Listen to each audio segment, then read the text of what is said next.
Welcome to another episode of Tag Me In, where the triple threat brain just of tag go over the good, the bad, and everything in between in the world of professional wrestling.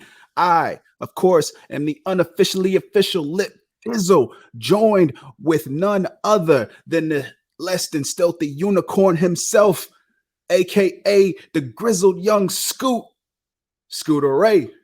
That is soon to be recognized as one of the best podcasters in this game.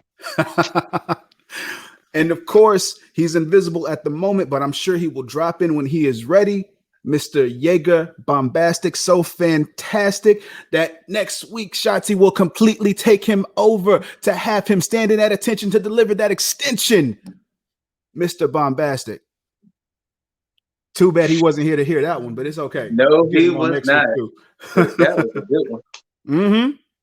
That was a great one. Bars. But man, I was surprised this week. This week because I didn't watch Raw. But that's no surprise at all. You need me to fill you in on the quick you know what? Yeah, go ahead, because I felt like I didn't miss much, and I felt like the biggest thing, the Hurt Business broke up. Well, okay. I heard that. Cedric and Shelton got kicked out. According to MVP, the Hurt Business is very much still alive with him and Lashley, and they're taking new applications. Oh, gotcha. Okay. Many people say it should be Keith Lee and Naomi. But so Cedric and Shelton are out. They got beat up. He even had a one-on-one match with Cedric. Not Cedric, sorry, Shelton. He's supposed to have one with Cedric next week, but we'll see. Bad Bunny and The Miz is official now. With that one, the only reason why it ended up becoming one-on-one, apparently Morrison and Priest are dealing with injuries. I heard about Priest's injury. I didn't know Morrison was injured though. Apparently Morrison is dealing with something too. So that's the reason why it turned into a one-on-one match. Okay. What else happened on Asuka and Charlotte? Asuka and Rhea officially signed the contract, and next week I think they're gonna fight Nia and was it later on that night? I think later on that night they fought Nia and Shayna just to fight them. What else happened? Alexa Bliss and some stuff. You know, her little talking. Yeah. It wasn't really that much WrestleMania hype, really, going into it. Like nothing about Monday, because you know, Drew and his he wanted somebody to try to step up and take him out. And Ricochet stepped up. Then after that, Ali jumped him, and Ali tried.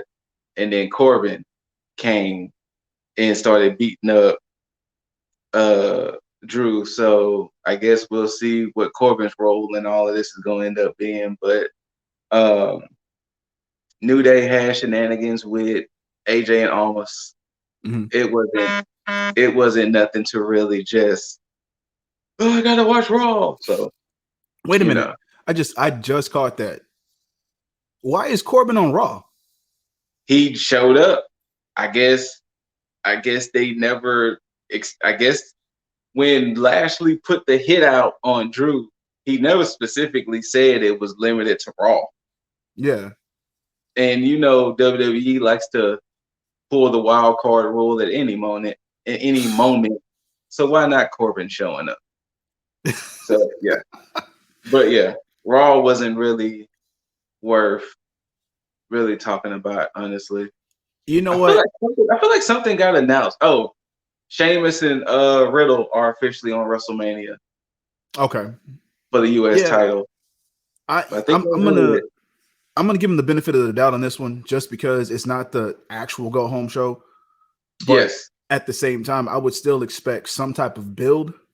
Because only just like the comparison between NXT and then main roster, it's like I've been watching, and there's Jaeger with the run in. What's up?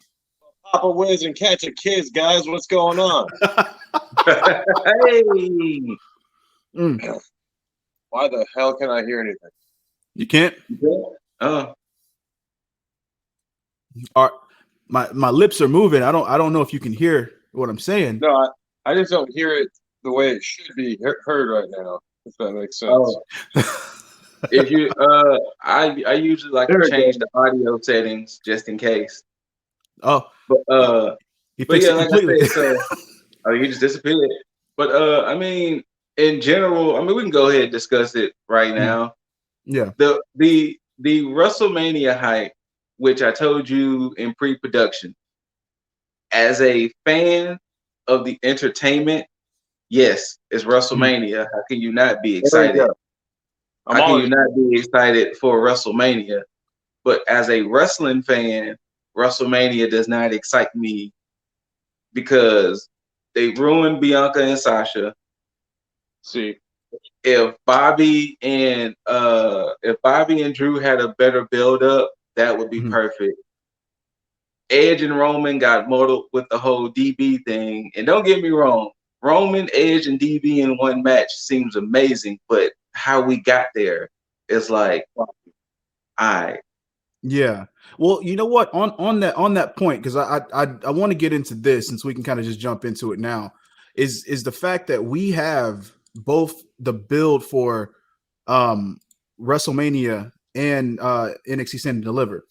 And just like you said, Scoot, like there are parts of this as far as like as a wrestling fan, the matches seem very intriguing for themselves, but as a WrestleMania build, it's more or less like because when I look at it, and let me just I'll bring it up here just to show is we have obviously on one side, and it's weird that they're flipped because on I feel like Stand and Deliver on their side, they actually have it right where it's like showing the from top to bottom the matches that are going to go down, and then for WrestleMania it's like flipped where it's anyway. So for night one, if we just look at the card here, the first match, or at least what it from based on what the card is showing, is that we have Cesaro and Rollins, which from a professional wrestling standpoint, that's should be a good match. Yeah. And so I'm like, okay, cool. I want to see that. I would rather have seen more build on it than they have done. Not saying they did a bad thing. I just wish more would have been addressed on it. And from that point, this is just night one of WrestleMania. And then from that, we go to a bathroom break. Braun Strowman versus Shane McMahon in a steel cage match. Why is it happening? I don't know. God only knows. It's not something that intrigues me. And New Day versus AJ Styles and almost the match after that should intrigue me more. And it does it to an extent. But at the same time, when I look at this, I see just a match that can be on Raw. Like it's not something that's a marquee, like, okay, cool. And that's mainly because almost is instilled in this. And all the hype in the world can't make me a fan of this whole situation. Because I mean, case in point, Great Khali. You know, this could be one of those situations there. Now, will it? I don't know, but it's still a match that I'm looking at. Like, I really think this is meant for AJ Styles to become a Grand Slam champion. Like, to be perfectly honest. I think so too. Then from there, Bad Bunny versus The Miz, which I've already shit on this completely. You know what? Honestly, I'm not gonna lie. I have a feeling this could end up being a good match. Because Bad Bunny is kind of showing he's into it. Okay. So I think that this could end up potentially being a pretty decent match, especially if Miz can carry it correctly. Like if the Priest and Bunny language barrier can cross over with Miz, I think this could potentially be a pretty solid match. I mean, yes, at the end of the day, it's a celebrity match, but I think it could be pretty solid in the end. All right, well then tell me this, because obviously I already believe that Bad Bunny is in the ring with the best person to go against, with Miz being a safe worker. Okay. But let's take the comparison between Bad Bunny and Pat McAfee. Okay. Pat McAfee had me interested based on like his promo work. Now, Yeah. from what I've seen on Raw, I think the 2 times that I actually watched it during the time I said I'm not going to watch it, I really haven't seen anything that had me intrigued or interested in what Bad Bunny has done. So, Well, other than them taking shots at each other, because Bad Bunny did punch the Miz Monday. I think what happened was, honestly, if they didn't throw in the whole Miz winning the title, and then they picked the storyline back up. I think okay. if it would have stayed a consistent storyline, and other than the consistent storyline, they made it painfully obvious from jump this was going to happen. Miz and Bad Bunny. You know, it wasn't like it naturally stumbled to this. It was like, no, y'all making it painfully obvious from jump. Miz and Morrison versus Bad Bunny and Priest. Unfortunately, Priest and Morrison are dealing with little nagging injuries, but y'all made it pretty normal from jump. This is happening. True. From the Royal Rumble and all of that, you know. So, but I mean, to be perfectly honest with you, their segments other than Orton and Orton, Bray, and Bliss, they've been kind of entertaining. Okay. All right. Fair enough. Well, I'm gonna try to go through and actually look up like the build to this, see if they have it like separated, just to kind of see everything, because like hearing what you're saying makes sense to me. I'm just like I'm still kind of iffy on it as far as just a WrestleMania match, but I mean, now, let's face it, it's only a WrestleMania match because of Bad Bunny. True. I do agree. If it was Priest versus Miz, this would have happened at Fastlane. Yeah, I agree. I do agree. I would have rather it be Priest and Morrison, because I think that would have made for a better match. But you know, hey, justice for John Morrison, obviously. But neither here nor there. Next up, of course, for night one, I guess we can say the co-main event would be Bobby Lashley versus Drew McIntyre. Now, this in itself would intrigue me had they not had a reverse match previously. I think that was at Night of Champions, if I'm correct. Yes. Where Drew was the champion and then Bobby was the challenger. And of course, instead of MVP, it was Lana in Lashley's corner. Yes. Or no. MVP was in corner. Lana came out. Yeah. Lana came out. Before the official Hurt Business. Speaking of, to spin off what you're saying, there's strong rumors that they're gonna kill the pre-show match for night one. Because what's the pre-show match? They didn't say it. Okay.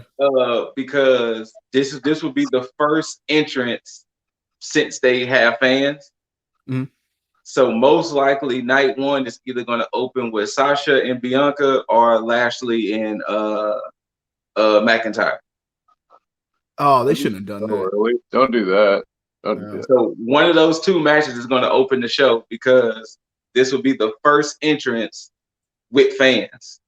So they should have opened with Rollins and Cesaro then, because at least you're starting off with a good match. Otherwise, if not that, if they want entertaining, like if they want an entertaining entrance, I can see New Day being the first people out. True. But since they're preaching about it needs to be major, I can see one of those two championship matches that being the first of the night. I mean, hell, don't forget they did what Brock Lesnar and Seth Rollins, the first match of the night that won WrestleMania. So true.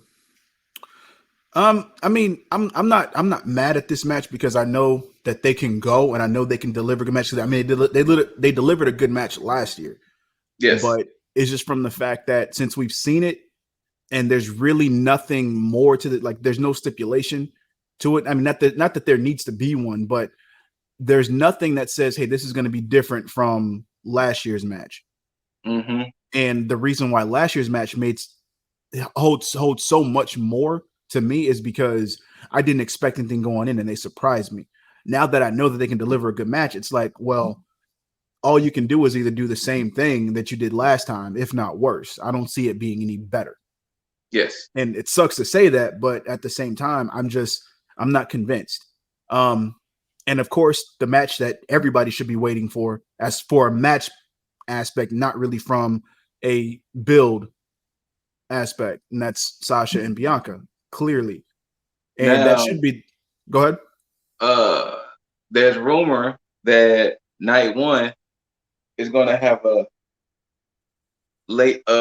women's tag team match to determine the number one contender, and they'll fight Shayna and Nia night two. Okay. So that's a rumor that could happen for night one. That it could be a multi-team match, and the winners will fight tomorrow night.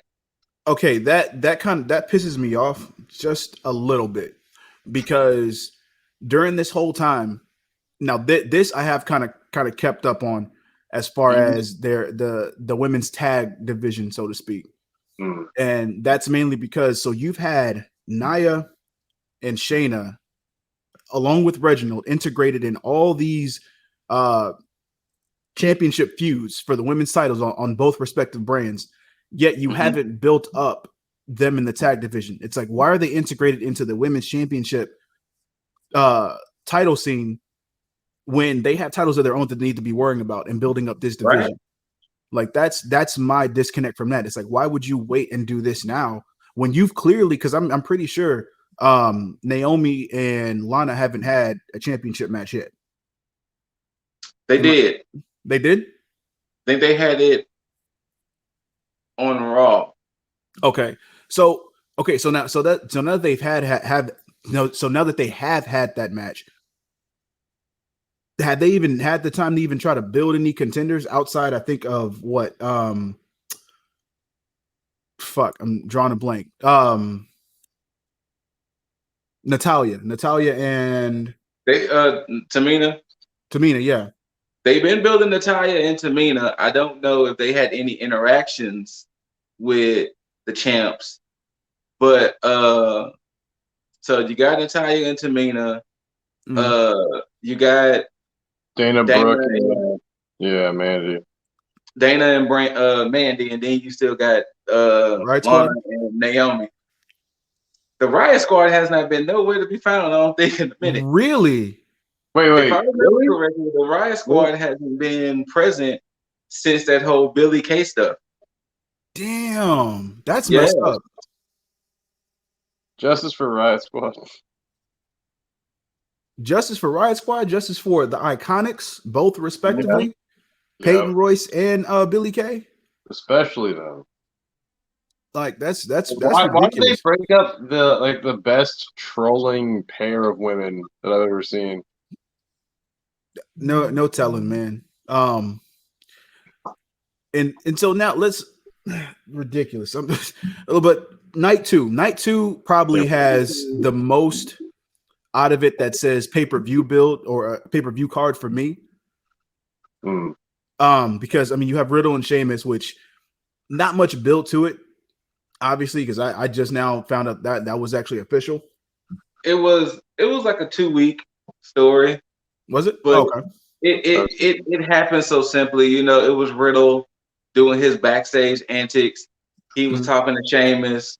Sheamus hit him in the stomach with his scooter. Then it happened again. Wait. Who has a scooter again? Riddle. Right? Yeah, Riddle's been riding around on a scooter. Okay. And Sheamus took the scooter and hit Riddle with it. And then they had some more words last week. Well, this past Monday, and then boom, it made it official. So, nothing that would state that Sheamus is deserving of a U.S. title challenge. Okay. No. But as far as the participants in the match, I'm all for it because Sheamus, good. Riddle, good. Perfect. Yeah. I'm down with that. Yeah. Kevin Owens and Sami Zayn, I'm all for because there's no bad match with these two. Now, are you the only caveat I have with this that's deterring me away is this Logan Paul rumored shit. Yes. What? No. Yes. Logan Paul's supposed to show up tomorrow night on SmackDown. Yeah, And they're saying that most likely it could be a launch pad for him to go ahead and show up on WrestleMania. This is not necessary. Nope. I mean, I'm cool with the whole celebrity thing, as far as WrestleMania, but them being interjected into a WrestleMania worthy or WrestleMania caliber match is not necessary. This match needs nothing other than the competitors themselves, and it's a straight up singles match, no gimmick, no nothing. It's just Sami Zayn, Kevin Owens. That's it. That's all you need. Yeah, exactly. Yeah, exactly. We get it. All right, one sec. Now, the next match, obviously, Big E and Apollo Crews for the Intercontinental Championship should be a match that everybody should be anticipating. But like you said, Scoot, last week, Apollo Crews has lost. What was it? 3 times in a row, or 4 times in a row? That's even worse. No, my bad. 3. I think this is their fourth fight. Okay, so 3 times in a row, Apollo Crews has lost at his chance at gold. He should have actually won at Fastlane, or they should have just omitted this whole match from Fastlane and just taken it to WrestleMania and just continue to build it through on. I agree. Because now I'm looking at it like, I mean, it's either you let Apollo Crews win or this is a complete waste. Exactly. And that's sad because we shouldn't be looking at it like that. Like Big E should honestly have a long reign. But because of this whole shit that's been going on, it's like, well, if Apollo Crews doesn't win, then I mean, this is all for nothing.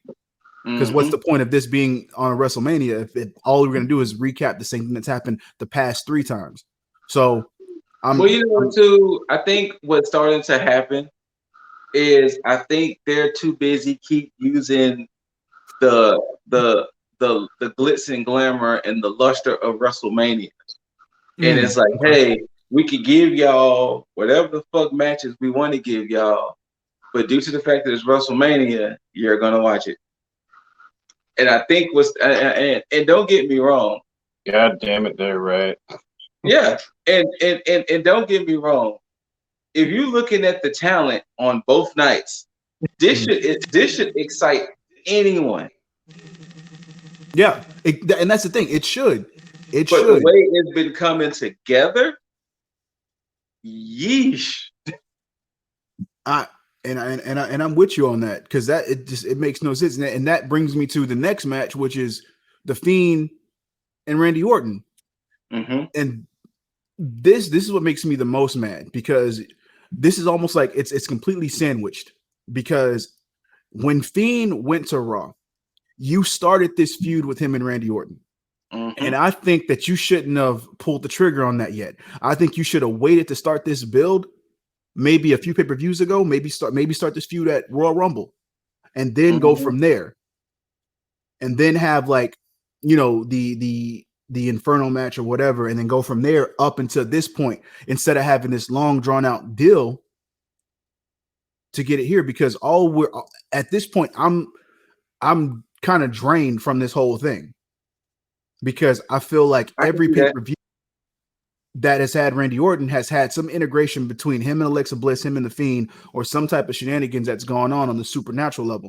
And it's to the point to where now we're getting to WrestleMania, and it's like, I should be more excited for the crescendo of this whole thing. But I'm like, when is this going to be over? Because I need Fiend to start doing something else. Now, they could easily come into this and completely blow everybody out of the water, just like Bray and Cena did last year with the Firefly Funhouse match. But at the same time, I'm still thinking about the fucking the match they had at WrestleMania like years ago. What it was the Bray Wyatt compound match or something like that. I forgot what it was, but the weird shit that they fucking had that was ridiculous, where Bray should have went over and kept his fucking title. But the one at WrestleMania was just a regular one-on-one. The match before that, Oh, you're right. That's what it was, a one-on-one, but they had the fucking worms and shit, like the fucking screen or what. Yeah, okay, yeah, you're right. But yeah, so case in point, both of those matches had fuck shit in it regardless. But I just don't want that to be the going trend with this match and have it kind of mirror the same things that happened previously. So hopefully they can deliver. I'm praying for it. Asuka and Rhea, all for it. I mean, the only thing I need to say is Rhea needs to go over. Asuka needs to completely refresh. I think I have a feeling that's what they're going to end up doing. It's the right move. And probably giving Asuka some time off. Yes, much needed. So that way she can come back and then just hopefully, honestly, she can't go back to NXT.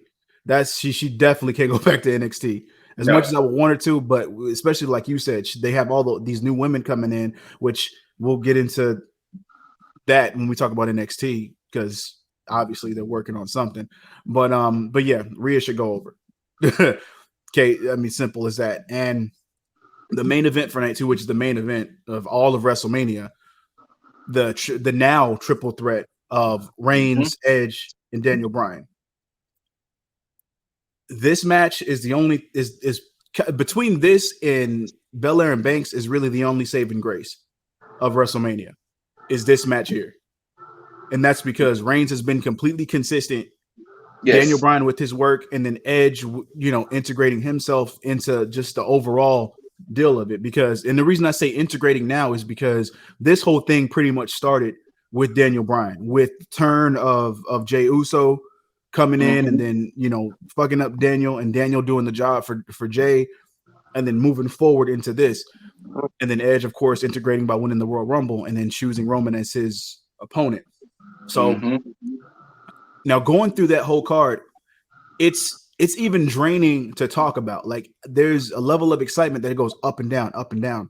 And then the reason I pulled up the comparison between WrestleMania and Stand and Deliver is because I look at Stand and Deliver, and of course we're going to talk about this when we get into NXT.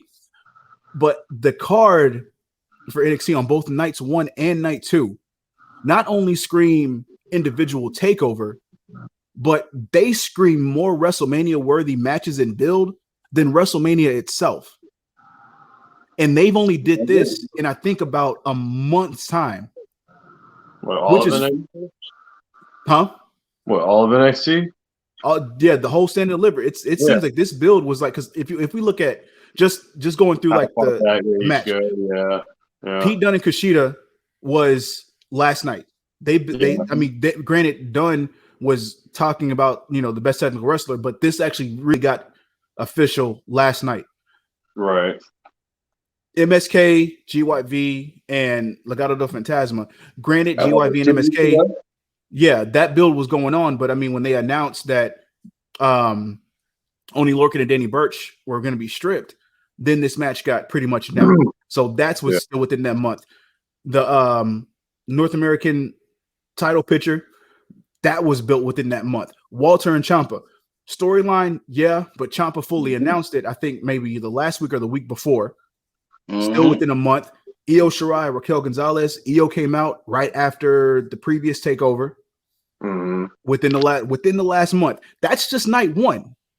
If we go to night 2, it's the same thing. Last night, Ember Moon, Shotzi Blackheart got challenged by the way. But it was still slowly building. Yeah. But yeah. Adam Cole and Kyle O'Reilly, granted, that's been going on from still within a month because that's from the last takeover and still going in through that. Johnny, that's still part of the North American Championship title picture, so that's still whatever. Jordan Devlin and Santos Escobar, same fucking thing within the last 3 weeks. Finn, Karrion Kross. Now that's the only one that had been built over the course of time. At some point, Kross was going to build. But at the same time, that's the main event. So you would expect that to have the longest build. So that in itself, like going through this, how can they do that shit within a month's time, with the exception of the main event? And you have WrestleMania. This is one reason why I'm hoping and I'm praying that NXT Stand and Deliver gets, if not close to or the same amount of ratings or viewership as WrestleMania. I hope they get more. I pray for that, just for the simple fact to kind of just show main roster, y'all doing something wrong. Seriously. Now, the only reason that I kind of blew through that, people, is because we're going to talk about those when we actually get into like our predictions and get into NXT in itself. And I don't want to spoil that right here and there. But let's go ahead, because I know Scoop got some shit to talk about. So let's get into Mr. Scoop with the news. Let's see. To go ahead and just mix them in. My bad. I forgot, Scoop. Since we are doing AEW first, we're switching it up. we're going to actually do AEW first. So any AEW news you got? Really and truly, they asked Edge how he felt about Christian going to AEW. Edge was like, "That's my best friend," and he said, "Whatever the 3 letters he represents, I'm just glad he's happy." True. And that's where he chose to go. That's where he chose to go. So that's a friend. That's a good friend. That is a good friend. Shout out to Adam Copeland. As far as anything else, as far as AEW was, I think that's really about it that I really saw with AEW. Wasn't too much. Yeah, I haven't heard anything either as far as on that end. Well, but we can roll right into it. Let's roll right into it, because I mean, obviously, nice segue. Speaking of Adam Copeland and Christian Cage and freaking Kazarian was actually the first match of the night. I didn't care too much about this match last week. Yeah, I didn't care too much about this match last week, but I think this was the best way to go for Christian, to put him in the ring with somebody seasoned, obviously, and somebody that he's familiar with, to kind of, shake the ring rust off. Not saying that he hasn't when he came back in WWE for the Royal Rumble, but this match went a lot longer than I expected it to go. Yes. I don't know if you caught what I just said. What'd you say? This is my favorite match on AEW. Wait, period? On AEW that night? Yeah. Oh, that night. I was about to say, I was like, damn.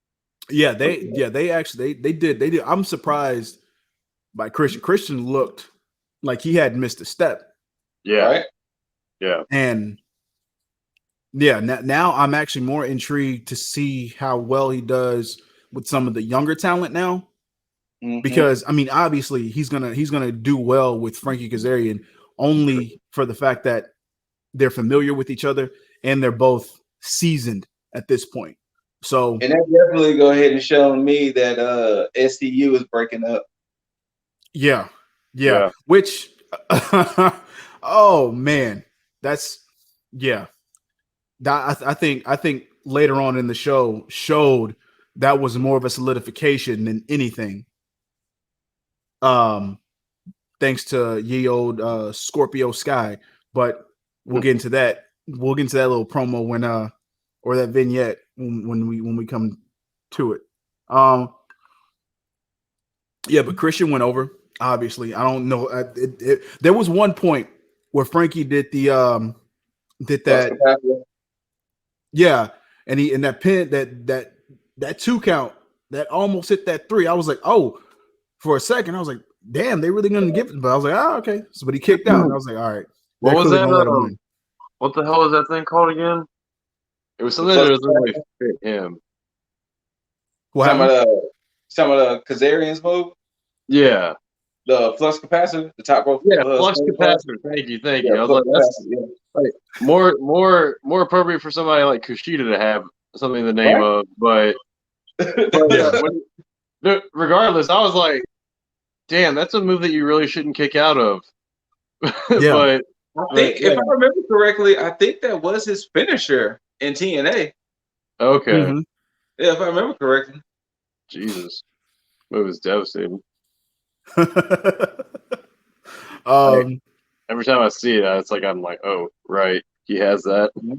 Yeah. Exactly. But but Christian definitely went over, as he should have, because he's on a collision course with Omega that he's going to lose. I mean, there's no guessing that. And that's the sad thing about Kenny going after all these belts, is the fact that anybody that goes up against Kenny during this time frame with him trying to be the belt collector is automatically going to lose. Like it's like, yep, you got that L on you already. So that's what sucks. What? Ooh.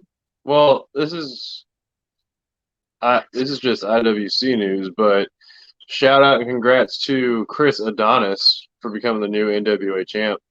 Yes. Television Really? champ. Television Oh, champ. Yeah. good shit. But oh yeah, formerly known as Chris Masters. To anybody who remembers that name, who ended up losing to Bobby Lashley, who is now going to WrestleMania. So small world. Yeah. The Chris Masters, the master of the master lock. Oh yeah, and now Bobby Lashley's hurt lock. Yeah. Mm-hmm. Yeah. Yeah, that's a great way to get over your debut. There you go. See. But anyways, made me think about it. Like, damn, what if Kenny just decides he wants his belt too for no reason? I know, right? But I really think he's gonna go after all the world and heavyweight titles. Yeah, as he should. Because they're definitely gonna put all the fucking belts on Kenny like that. Kenneth, yes, yeah.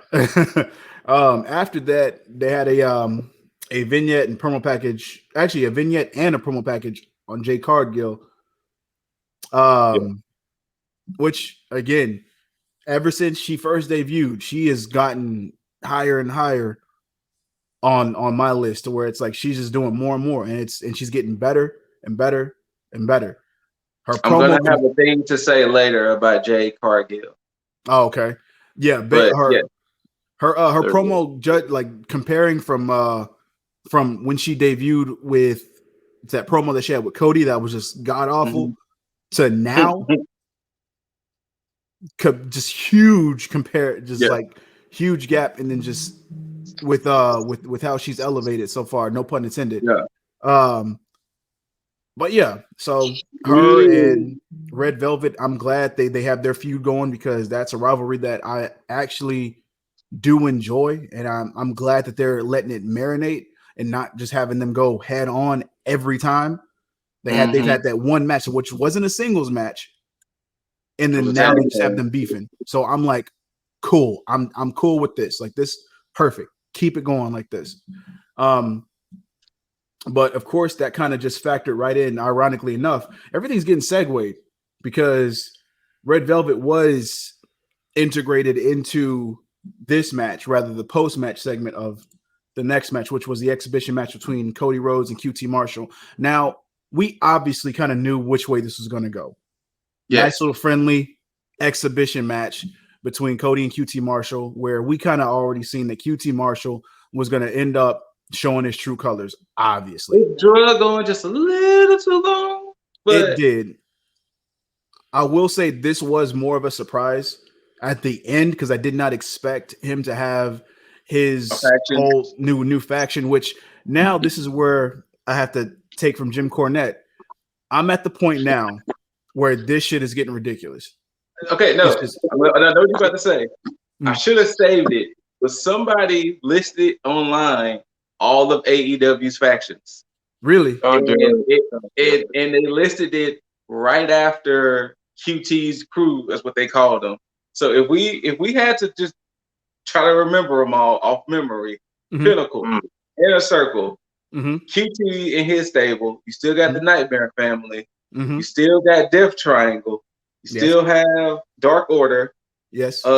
Jurassic Express. Best Friends. Who else? Who will make 9? Matt Hardy's stable. Matt Hardy's, yeah. 10 would be it was like 12 different factions on that list. Oh, you gotta remember what are they from? It's just Serpentico and Luther. I don't think they count Chaos Project. Yeah, because that's more of a tag team. I guess 10 would be Moxley, Omega and the Good Brothers, because they technically kind of count. Do they count as the Elite or the Bullet Club, or what do they count? That's a good question. But yeah, like it's so many factions. Like, yeesh. There are a lot. Oh, and Team Taz. Team Taz. That's another one. Team Taz. And it's like woo boy. I'm cool with them having factions, but this at the same time, it's just too much at one time. Like I get it because I mean, if you look at New Japan has factions, but those factions I'm pretty sure have been built up over time and they have longevity. They have time in. Like you have all these factions now, and it's like they're just popping up like all over the fucking place. Now, if we look at it, like the only factions and / stables that I think actually should be legitimate, Inner Circle, just because I think that was like the very first faction outside of the Elite that was formed in AEW. Pinnacle, because obviously there's like Nightmare Family shouldn't even be a thing. Like that's just hey, we all train together. Here's we just that's it. I don't agree with that. Dark Order should definitely be a faction. Dark Order should be a faction. Absolutely. Team Taz should be a faction because they built organically. Because it started Taz trying to get Darby, then went and got Brian Cage, then Ricky Starks, then from there Powerhouse Hobbs, Hook, and then bam, perfect. These really should be your only real stables. Like, to be perfectly honest, Matt Hardy, I can give him the asterisk based on just the character that he's playing. But other than that, that's still a technicality. That's not really. QT Marshall, I will say this. His faction that he's put together does look good. They do look good. But that's about it. This was the question. Let's say questions, but this was the thing. Jade should join his faction. Jade? Yeah. I'm not mad at that. QT's. Yeah, I can see that. Jade should join QT's faction. It'll because I like it. It'll just take some getting used to, like just to see the overall. But yeah. Where does that put Shaq though? I mean, Shaq could be there like how Ty Conte is with Anna Jay. Shaq could just show up whenever he needs to show up. True that. Like how Dark Order still supports Ty, even though she technically didn't join them yet. But yeah. I do like that about Dark Order, which I mean, we'll get into that when we get there. But now the one thing I thought was funny about this whole segment was those three men beating the whole damn Nightmare Family up. I thought that was like, fam, it's like 20 people out there.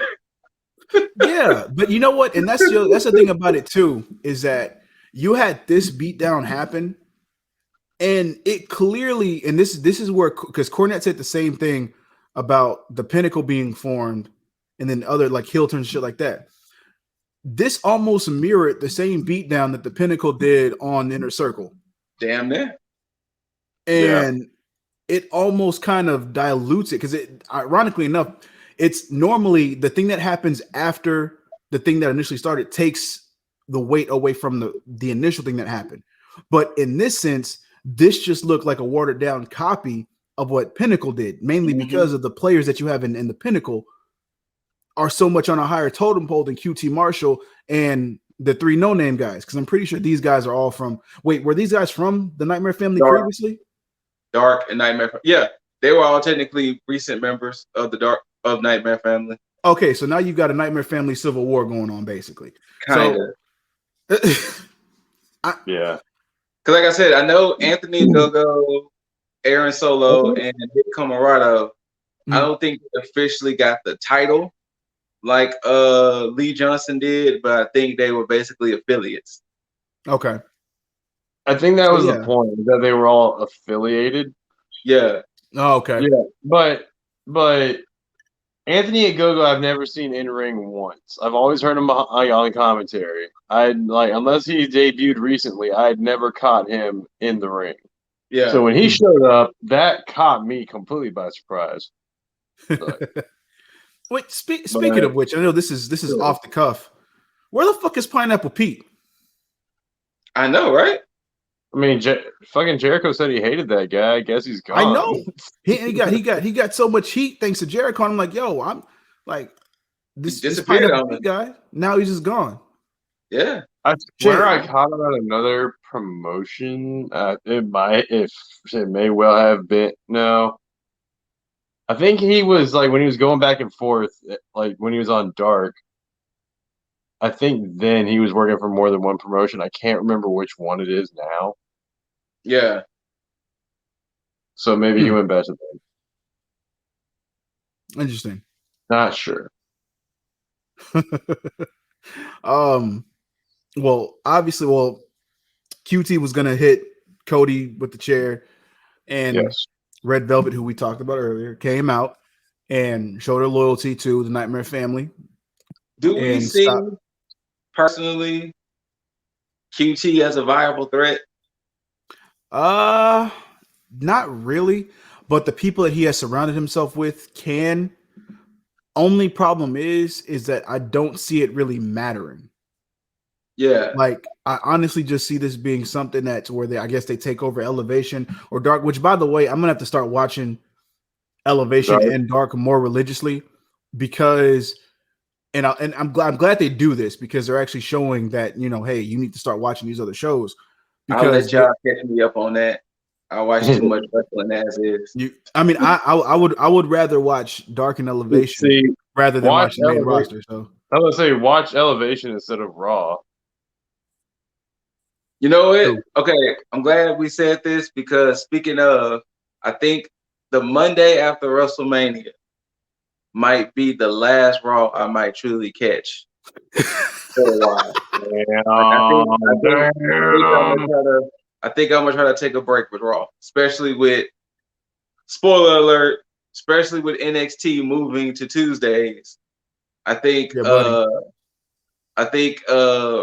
might take a back seat for a while. After, like I said, I might watch that Monday after WrestleMania Raw, but after that, it might take a break. Yeah, I don't blame you. I don't blame you. It really depends on what WWE does moving forward because I really don't with this and the whole Peacock shit. I'm just like, yo, something bad is happening to the main roster.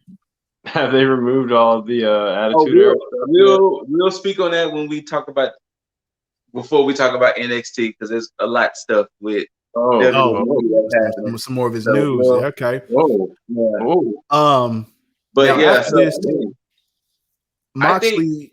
Go ahead. I think well to wrap this part up, I think it's one of those means to an end thing with this. Like I can see them run, like you said, I can see them running Dark and maybe Elevation, but as far as the main show, I do like the way that they like they'll show clips and they'll do promos like with Team Taz. Which matter of fact, I'll talk about it now because it makes the most sense. Yeah. With Team Taz, they've obviously they have that inner turmoil between Cage and the rest of Team Taz, and with them talking about the match they had on Dark, which is really good. They still have their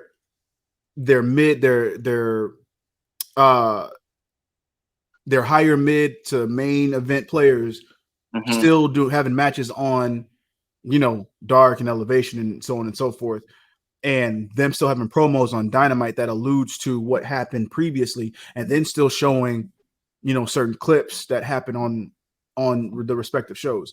I like that because that's more of them being like, you know what? Hey, this happened here. You missed this. Make sure you don't miss it next week. I like that because that's something that WWE should be doing with NXT, but they don't. But I digress. I like it. And me watching it last night convinced me that, I need to start watching at least at the bare minimum, start watching Dark more religiously and maybe pepper in Elevation here and there. But yeah. But of course, one of the guys best with the mic, Scoots, not so favorite in-ring guy, but very respectable to the mic guy, Mr. John Moxley was was very pissed off, Jon Moxley, because a lot of things pissed him off last night, and he made it very known because he listed everything that pissed him off last night. Pissed him off that the Bucks didn't choose a side. Pissed him off that he owed them one. Yeah. He pissed that he still got to fight Kenny and them. Yep. He pissed that he got to fight Cesar Bononi, and that if AEW wants to keep their investment, I'ma kill him. Oh well, I guess Cesar Bononi and his little stable, I guess, might be a stable too. Yeah, with Nemeth, him, Nemeth, and Drake.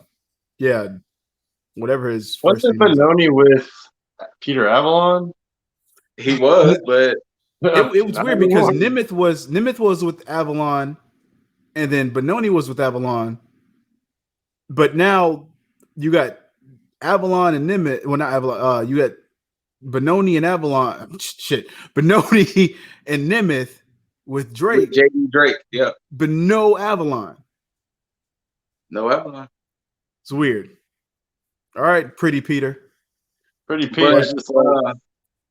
All of his leftovers go and make teams and shit, apparently. So I had slight issues personally with this match.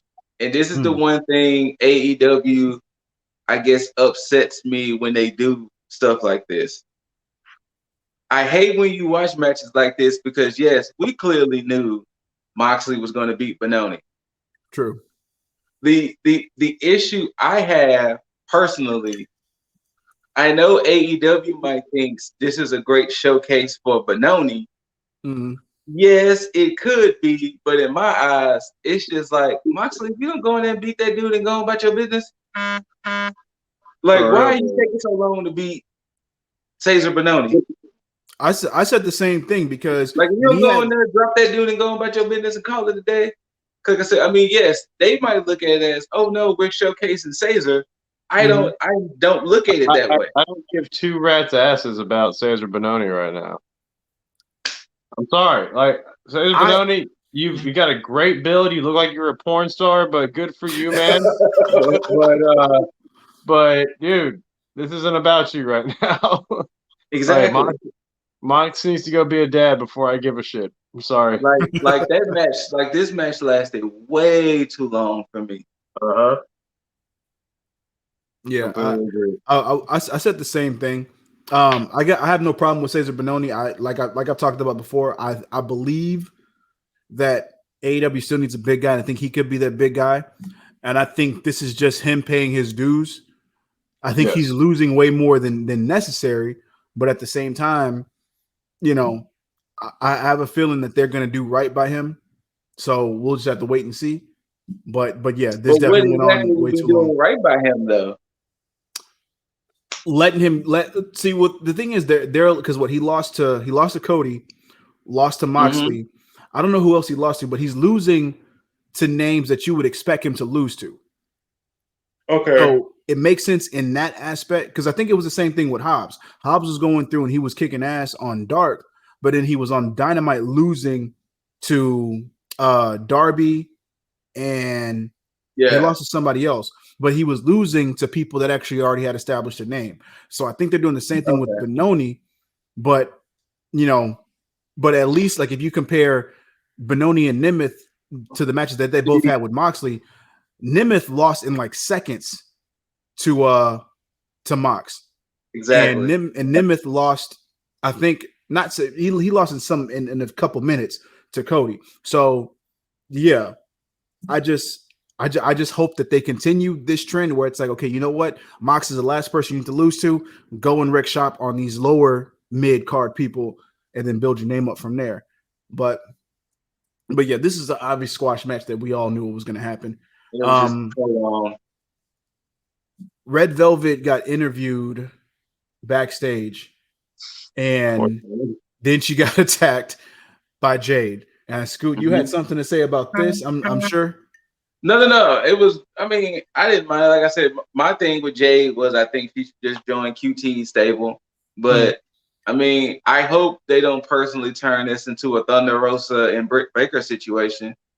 where they keep jumping each other and fighting each other and don't finally fight till like 3 months later.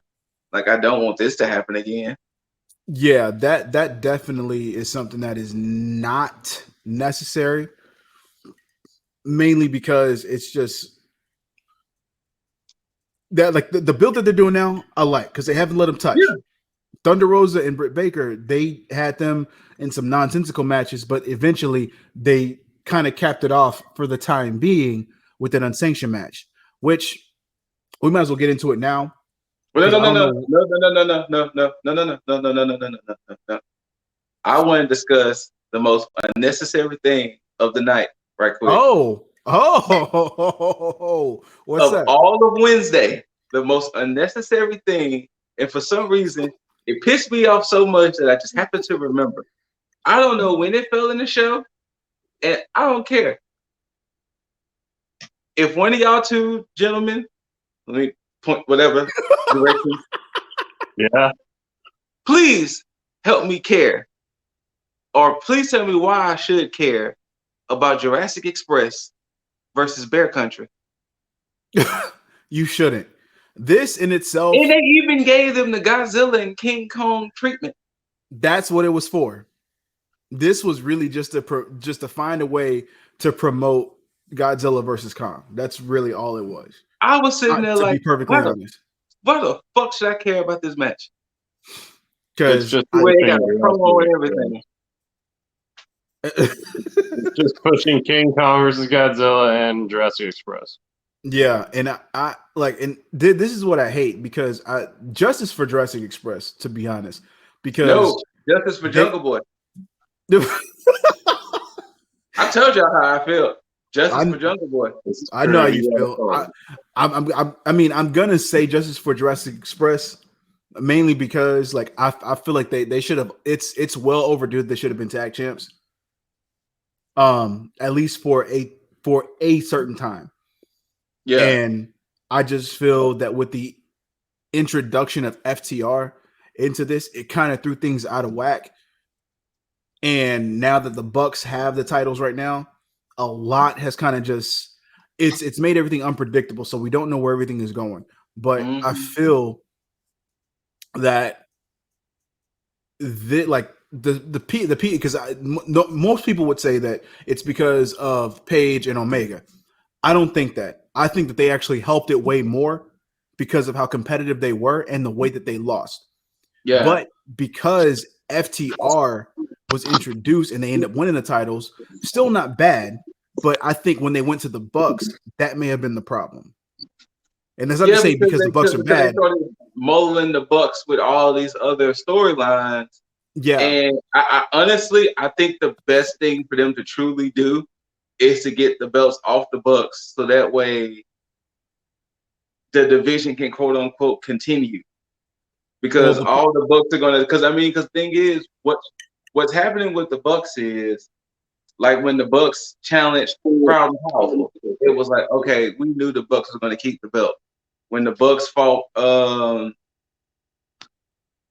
Jericho and MJF, we were all betting, and we all would have lost that damn thing. I think we all went for Jericho and MJF. But if Death Triangle loses to the Bucks, then it's like, then what? Are y'all setting it up for the Good Brothers to take it? I completely forgot that Phoenix and Pac are the number one contenders for the titles. Mm-hmm. Wait, is Pac injured? Yes, they said it last week. All right. That's the reason why they got Laredo Kid. Yeah, I was a little confused. I'm sitting there like, wait a minute, because that completely skipped my mind. So, all right. So now they're going to hold off for that. So I don't think the titles are going to be integrated in any way, shape, or form right now. If the Laredo Kid go ahead. Yeah. You said what? How long is Pac injured for again? They didn't say. They just said he was dealing with injury. Amazing. But if Laredo Kid joins them, are they still Death Triangle? I don't think so, because it seems, you know what? Because this was the The next match. This was the next match. So we'll get into the whole Britt Baker promo after this. But yeah, that next match was the trios. Oh no, sorry. No, it wasn't. The next segment was the Pinnacle backstage. Now, I will say this.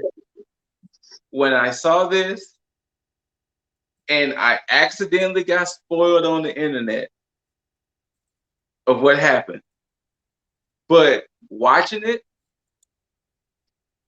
it didn't spoil too much. And I will say this. I wish this segment would have happened next week. Same. Because because the Pinnacle still hadn't established. It was entirely too soon. I'm not even pulling a punch on this. This was like way too soon. And I feel like this is a constant theme where when we ever want anything in this damn show, they always do it way too soon. Yeah. Yeah. That you're right. You are absolutely right. Nothing really, I mean, there's things that get a chance to marinate, but the things that kind of matter, i.e. Omega and Moxley, Thunder Rosa and Britt Baker, which they actually had a saving grace with the unsanctioned match. So I'll give them that. The women's tournament for the title, or for the number one contendership for the title,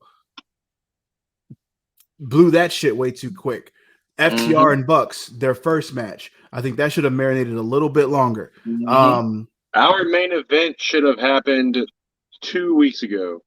Okay, that's the only thing. Don't get me wrong. I'm gonna rant about that. Yeah. Oh, trust me, I am too, because it's something that I talked about. I was just thinking about it. Is there anything they sat too long on? And it's like, yep, definitely the main event. Because the thing was that personally, we knew MJF was top guy, and no pun intended. FTR hasn't reestablished themselves as a top tag team. That's true. Unless Shawn Spears has been killing it on Elevation and Dark recently, he hasn't really been seen as a dominant force. Wardlow is there. It's only the commentators that save Spears' ass. Yeah, so I felt Pinnacle should have been established maybe a week or two more to establish that the Pinnacle was the top dogs now in AEW or whatever. But for them to do what they did, which, MJF said he had a gift for the Pinnacle, which was tailor suits. And, he was like, okay, hey, that wasn't good enough. What he said, new bathrooms or... Well, yeah. To piggyback off what y'all said with that, with Shawn Spears, just as an example, for that is, I give Shawn Spears a pass because I look at Shawn Spears akin to, let's say, the Pinnacle comparison to like the Hart Foundation with Brian Pillman. You had the Hart Foundation who had all these wrestlers, all just a prestige. You had Brian Pillman who was like this unhinged guy. Now, if you take that into like a mob mentality with the suits and everything, you have the mob and you have guys that have certain stature and everything like that. And you have that one guy who's always unhinged. I look at Shawn Spears as that guy because now they're more focused on the fact of, him being the chairman. And now he's more so coming out with the chair now and that being like his thing. So I'm like, you know what? I look at him like that, like not necessarily on that level with like MJF and FTR, but yeah, like that dark horse that's like, you know what? Hey, you need something done. I'm gonna do it, and I'm gonna do it dirty. Okay. So could he win the title? TNT title? Absolutely. But that's about as far as it will go. I don't see it no time soon, though. No, absolutely not. And see, that's the shitty part. That's the shitty part. That is. Because the thing is, okay, so the issue, so let's fast forward a little bit. MJF opens the door. Inner Circle is there. I love MJF was like, nope. And then he was like, hey, guys, we got to go. And then he tried to open the other door. It was Hager. Jake Hager, yep. And then the Pinnacle gets systematically taken out. Yeah. They get all beaten up, level of revenge. Jericho, this is my dressing room, bitch. pour a little bit of the bubbly on them, kick them out. They re-put their names back on the dressing room. The issue I have with this personally, the Inner Circle seems like it's going to be a faction maybe forever. Yeah. I don't see the Pinnacle staying a faction for the rest of this year. Wow. Wow. No, I don't see the Pinnacle making it out of 2021. Oh shit. I did not expect that. But damn. Huh. If they do, call me. I'll be wrong. Like it will be documented here. You're right about 2021. But you're right about Inner Circle. Yes. Just because of like that whole, like they really have that whole family faction aspect within it, because they've built that up even like throughout their run, with them being heels also, which is crazy. Them doing like the whole like the TikTok stuff and the whole like we're gonna do like the multi video calls where we're doing shit during like the pandemic and everything. And like then, I mean, and not to cut you off, but no, I'm pretty sure even Jaeger can appreciate this. If they really wanted to, the Inner Circle can be AEW's Bullet Club. Yeah. Wait, just them or like adding more people? They could add more people, or if Jericho decides to leave, they could kick Jericho out the group like they do with other Bullet Club leaders, and somebody else can assume leadership. Like Inner Circle can stay Inner Circle. They can just be interchanging parts. Like they don't have to stay those 5 men. That name of Inner Circle can always stay, just like Bullet Club. Bullet Club, yes, its members are its members, but at the end of the day, it's the name, it's the family. So AEW's Bullet Club could be Inner Circle. They could just always just have maybe interchanging parts here and there. Okay. Yeah. Hi. So, I mean, I'm down with that. I'm just trying to figure out, because now with to sit right here with MJF being not integrated into Inner Circle anymore and them going completely the left direction with this, now it's more like I don't see them kicking anybody out of Inner Circle. I see like maybe like somebody leaving and then somebody stepping up. Like I said, and they can always like for instance, if something happens to where Santana and Ortiz contract runs out, Jericho can get a new tag team. Yeah. And just quote unquote invite them into the Inner Circle. Hell, if Jericho's like, you know what, I think I might want to finish up my career in WWE. Okay, that's cool. We can get another leader. Yeah. I mean, Prince Devitt left to become Finn Balor and stepped AJ Styles. AJ Styles left and stepped Kenny O. Kenny O left and stepped Switchblade. So, I mean, you know what? The Generation X.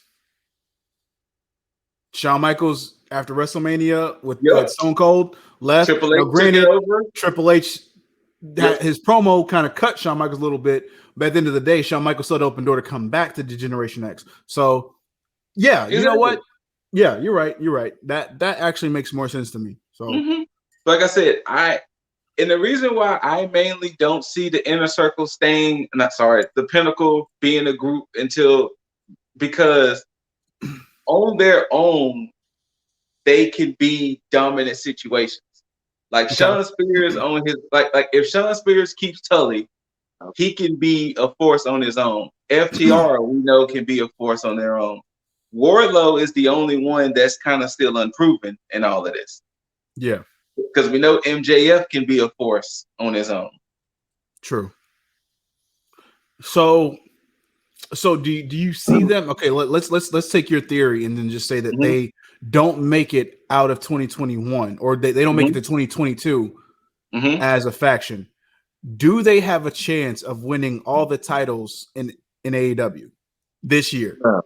If they win the blood and guts match, but no. Say they can win the blood and guts match, but no titles. Maybe, and it's a strong maybe. Maybe tag titles. I can see Maybe. that. I can see And that. since Darby doesn't have a clear path yet, maybe Spears can kind of wiggle his way on in and possibly steal him one. Yeah. But I don't see. I know it's April, but I do not see MJF winning the world title this year, unless some storyline wise go crazy left. I see Darby losing that title after about 3 to 4 major defenses. Yeah. But other than that, I don't know what he does with that title up until that point, because I don't see him holding it for any longer than maybe 3 to 5 months at best. And that sucks to say about Darby, but I think that they have other plans for other people, because they could easily go with Hangman. Because I mean, I said this last week or the week before, with Hangman and Scorpio Sky being the first ever AEW Grand Slam champion. Mm-hmm. And it's only between Hangman and Scorpio, mainly because of what they've done so far and the potential that they have.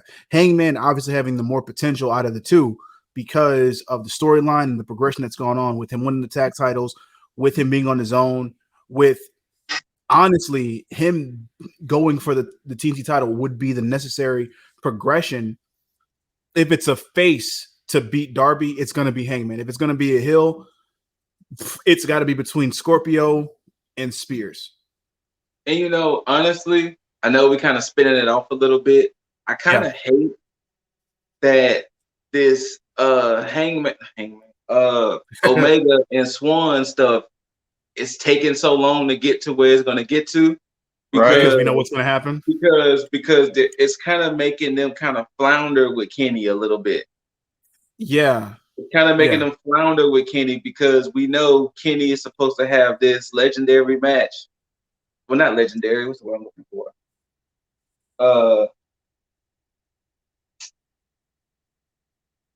This world implication of a match with, you know, Winner being champions of both. Oh shit! It is a title for title match. It's title for title. So the problem is they making Kenny flounder until this happens. Which, why the fuck do they not mention this on Dynamite at all? That Kenny has. That's weird. Because they spend time, because they did it last night where they were talking. They start talking about Tanahashi, and they said something else about somebody from New Japan, but it's like you're talking about this just passively in matches here and there, but yet you have stuff that's going on in Impact. You have a partnership with Impact, yet you're not doing anything to promote it. And yet you have Impact, and granted, I haven't watched Impact like that, but at least I know about the little infomercials they put for Tony Khan and Tony Schiavone. Yeah. To gear towards Dynamite. It's like it should be a quid pro quo. Because you know what? At this point, go ahead. They actually do the reverse if you think about it, because look at how they talk about the Impact wrestlers that they have, which I mean primarily are Gallows and Anderson, but I mean they shit on them. Yeah, that's crazy. They talk about how like they plug them in like how great of a talent they are, this and that, but they still are like, oh, these guys from this other, they don't even work here, blah blah blah. Like you're getting uppity against a program that's honestly a veteran compared to you. You should at least be like, hey, these guys are some assholes, but here's here's all the stuff that they've done, and I mean this program's endured the times. You can like do spins like that. You're supposed to be propping each other up, especially in a partnership like this. I don't know. It makes no sense to me, because you would think they would want to. They're fumbling with it. Yeah. Oh, but final thoughts before because I know we kind of spun off to the next stage, but final thoughts with the pinnacle and the circle. The beatdown, the whole segment was shot beautifully. Like I love that whole backstage brawl, like the way they did that. And of course, the good thing about it is that the little nugget they put in there is that the way that it was shot, you could see the feuds that was going forward. Because I mean, honestly, with the way the faction set up, you clearly have Warlow Jake Hager, which was being built up even before this. You have Sammy Guevara and Sean Spears. That's going to be your match going forward. The tag team between FTR and Pride and Powerful, and then you have Jericho and MJF.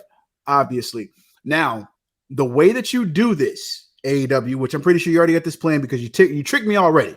You messed up my fantasy booking. But the way you do this is you don't have that full on faction versus faction match. That's your crescendo. Do the individual, and then you move forward because you get more of a longevity out of it, and you get more legs in this whole feud, and you don't allow it to kind of you don't squeeze all the juice out of it before it's done. And that's good. That's the way that you do that. So I don't know when they're going to do when Blood and Guts normally happens. But if they do the individual matches before then leading up to it, then that will make more sense. But if you really want to go slow build, then you could do like one every week, or I'm pretty sure that's probably how they're going to do it, like a one every week thing. Exactly. The kids to keep it fresh. This is why they would benefit from having a GM in the show, because then because then you could be like. Exactly. They don't have anybody like that. They don't have an authority figure. Like the Bucks are the authority, but they're not the authority. They talk about Tony Khan here and there, but he's not an on-screen presence outside of when he showed up. One or two appearances. He doesn't like if whatever he says goes. He's kind of like a Vince McMahon in that case, but he has like 2% of the screen time so far. But yeah, this is where they would benefit from, because then a GM could be like, look, y'all are gonna have a match or two matches like on this night, then you have another match on this night, like, and it'll all culminate like on the third week, like when it's really like your team versus your team, you know? Because this is like a best out of like those four. Like if you could win out of the four, then then they won their feud or whatever. But if they tied it, then they go to that fifth match. Easy. True. See, this is the way I can see a fantasy book, because you kind of just hinted at it. Of course, Guevara and Spears has to have a winner. Yeah. FTR and Pride and Powerful has to have a winner. Yes. And then Hager and Wardlow. But that's three matches. They could do Jericho and MJF. And then of course they could possibly make it a 2-on-2 where even. And to break the tie, Blood and Guts. Yeah. Oh, I do like that. That makes a lot of sense. That makes a lot of sense. The problem is, do they want Blood and Guts to be on the next pay-per-view? or you know what? Because I don't know. The last time they tried to do a Blood and Guts, they kind of had a whole pandemic happen. Was there Blood and Guts on a pay-per-view? No, it never happened. They were supposed to be. They were supposed to be, and then that was that stadium match. That's what I'm thinking about. That stadium match. Yeah. Was that on the pay-per-view? Yes, that was on the pay-per-view. Yeah. Stadium Stampede. Okay. Gotcha. Okay. So then So when's their next pay-per-view? Because that's what I think it's gonna be like June or July. I think it's June.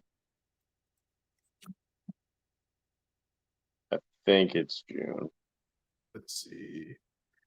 Okay, so let's see. We had that's weird. Okay, so next up would be Double or Nothing. And that's in May. Oh, May? Huh. Yeah, May 30th. All right. Okay. So if we got that, I mean, that would technically, if you want to build it for that long, that could work. Because we're in April, it's about 2 months. Yeah, about 2 months.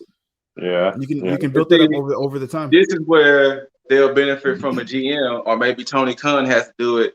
Tony Khan has to go out there and do his best Regal impression.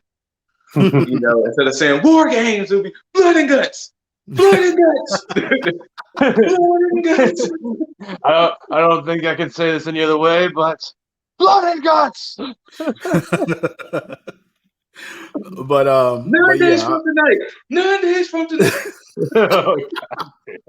outside of that being shot well and that kind of building up, Inner Circle took back their dressing room, so they got that back, even though they kind of wrecked it a little bit.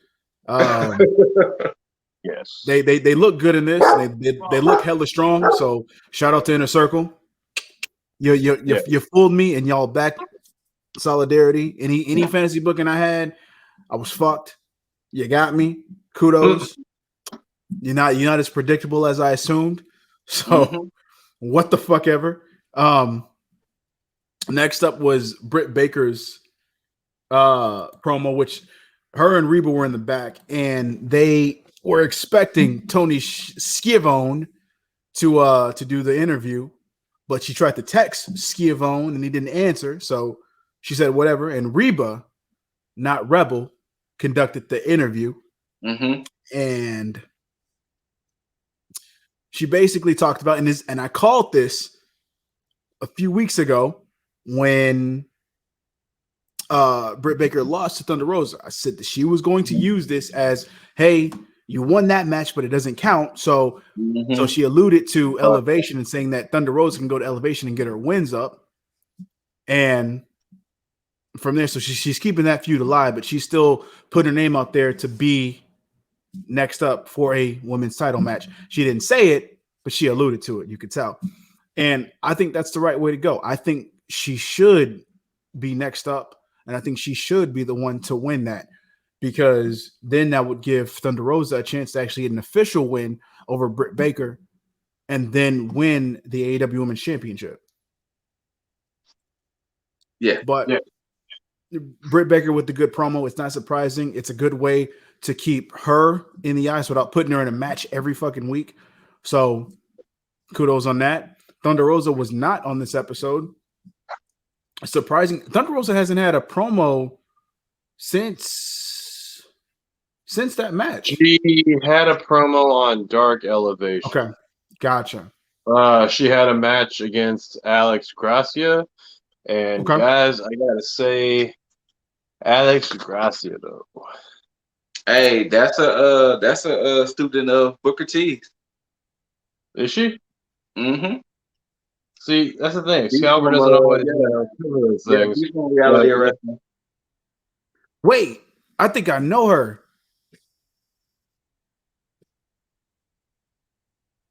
Hold on. I let that go on. Hold on. He whips out his phone. I was like, yeah, her phone number's around here somewhere. But yeah, that's a graduate of Roe. Huh.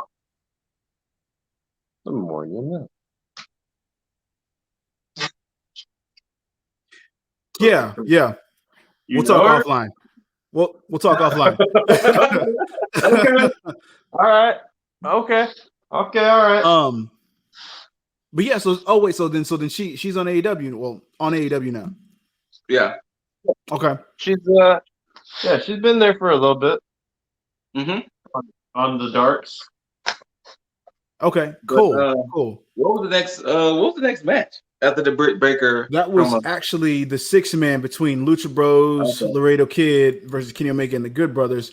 But before that, there was a little promo right before this match. Well, not really promo, but a backstage segment between the Young Bucks and Mr. Don Callis. Scumbag Mr. Callis.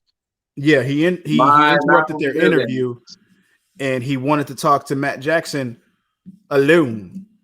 And as he did, he basically reiterated what Kenny was talking about last week, and basically how he chose the Bucks over everything else, and that's loyalty and, et cetera, and how they've lost their way and they need to get out of their own asses, so to speak, for lack of a better term. And I forgot, did Matt go to choke him or hit him or something like that? Something happened, or did he slap him? Don Callis slapped these. Yeah, Callis slapped Matt. Okay, Don Callis slapped Matt. Just went bam. Yeah. And And Matt was about to retaliate in a heavy way, and then he didn't. He just put his hand down. Which there technically was a reason for that, but we'll let that be known Callis later on. was then talking to Matt, going like, "Wow, you really have changed pretty much that I whole would hit time." Callis for real. Huh? I would have hit Callis for real.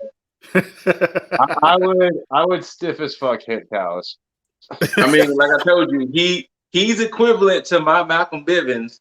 So my irritation of him would have made me hit him for real.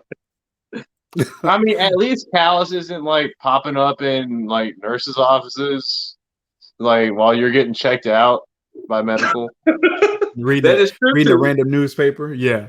That is true too, but I would have slugged Callis for real. Fuck that. This match in itself, I wasn't expecting much of. I mean, you know what? I'm not gonna say I didn't care for it. Mhm. I just didn't care it was happening. Yeah, and that was the thing. It's mainly because of the predictability, because I kind of knew where this was going. Like, I really didn't see Lucha Bros and Laredo Kid getting a surprise win over Omega and the Good Brothers, mainly because of the feud that they already have, which is, we'll get into that with NXT, because I'll talk about that more, that whole setup that they have going on. But this is one of the reasons why, is these predictable matches where, yeah, it's cool, you have the right people in it, but I would rather you have set up something different rather than put the Lucha Brothers and Laredo Kid into this whole situation, because I feel like they should have been more feeding into their dominance moving forward, because you have Rey Fenix and Pac in a position where it's like, okay, you guys are number one contenders. Let's continue to make you look strong until Pac gets back, so that way you can have this match with the Young Bucks. But now they're just kind of integrated into this whole storyline, or rather put in the middle of the storyline between Bucks and Moxley and Omega and the Good Brothers. And it's just there. Mm-hmm. So it's hard for me to really care about it. And I hate that that's the case, because of the fact that if you look at this match on paper, it's a good fucking match. It is. It's a good fucking match. And just to be honest, WWE, this right here, this is what a Lucha House Party really is. Not what you got going on over there. Hey.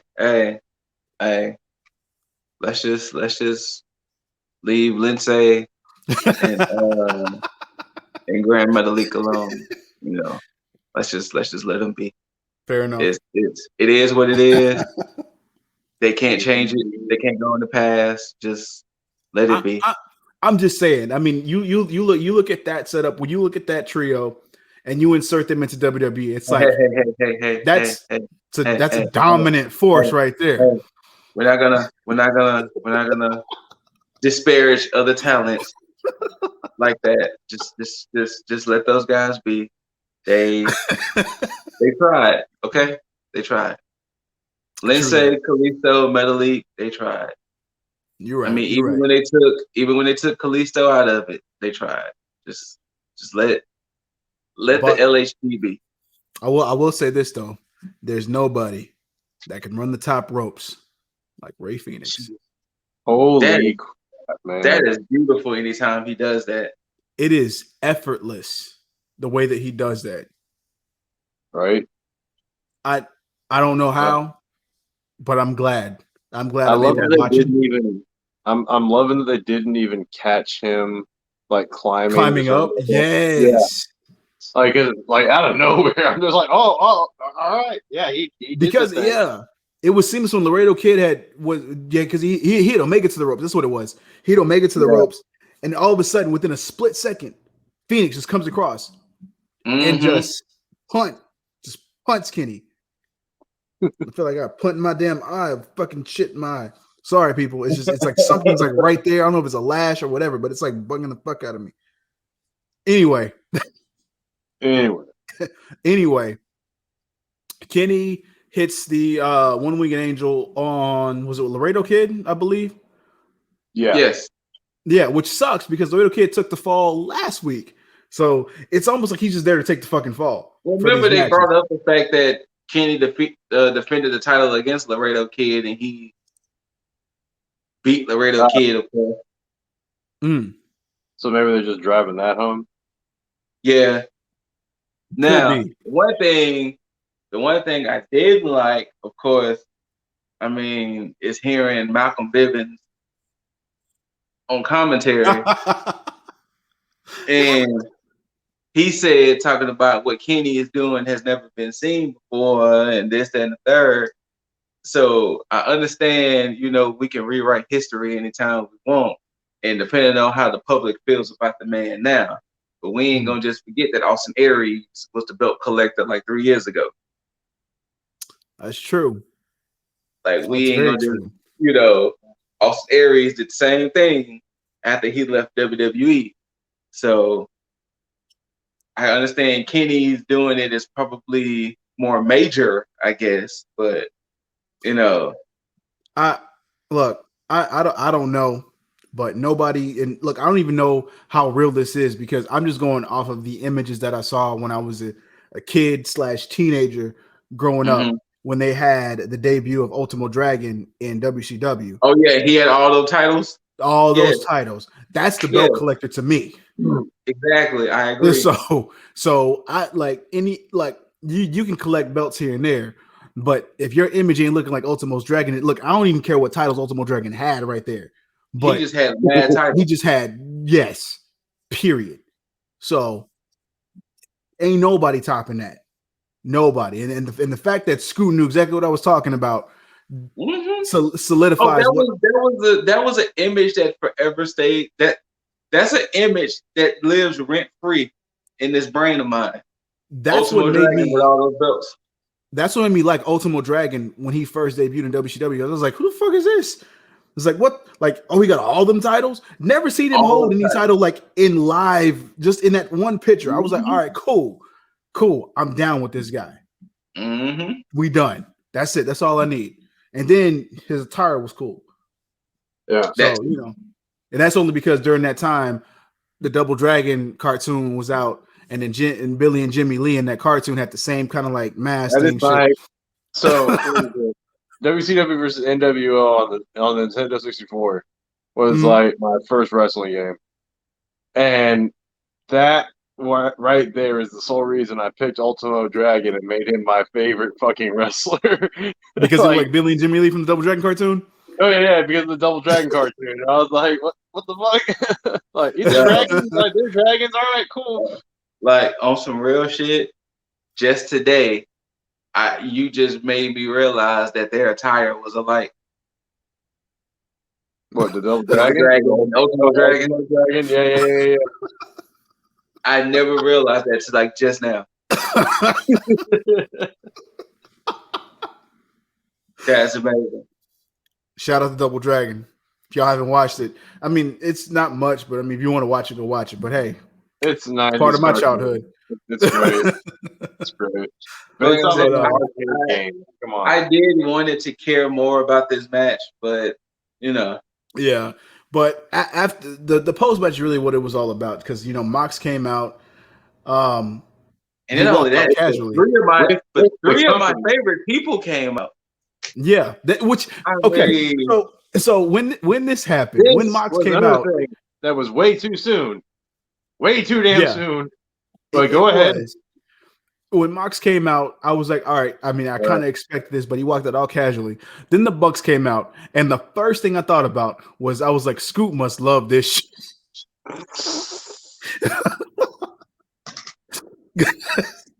I was like, he gets to watch Kenny and the Good Brothers go against one of the best promos and the Young Bucks in an in-ring match.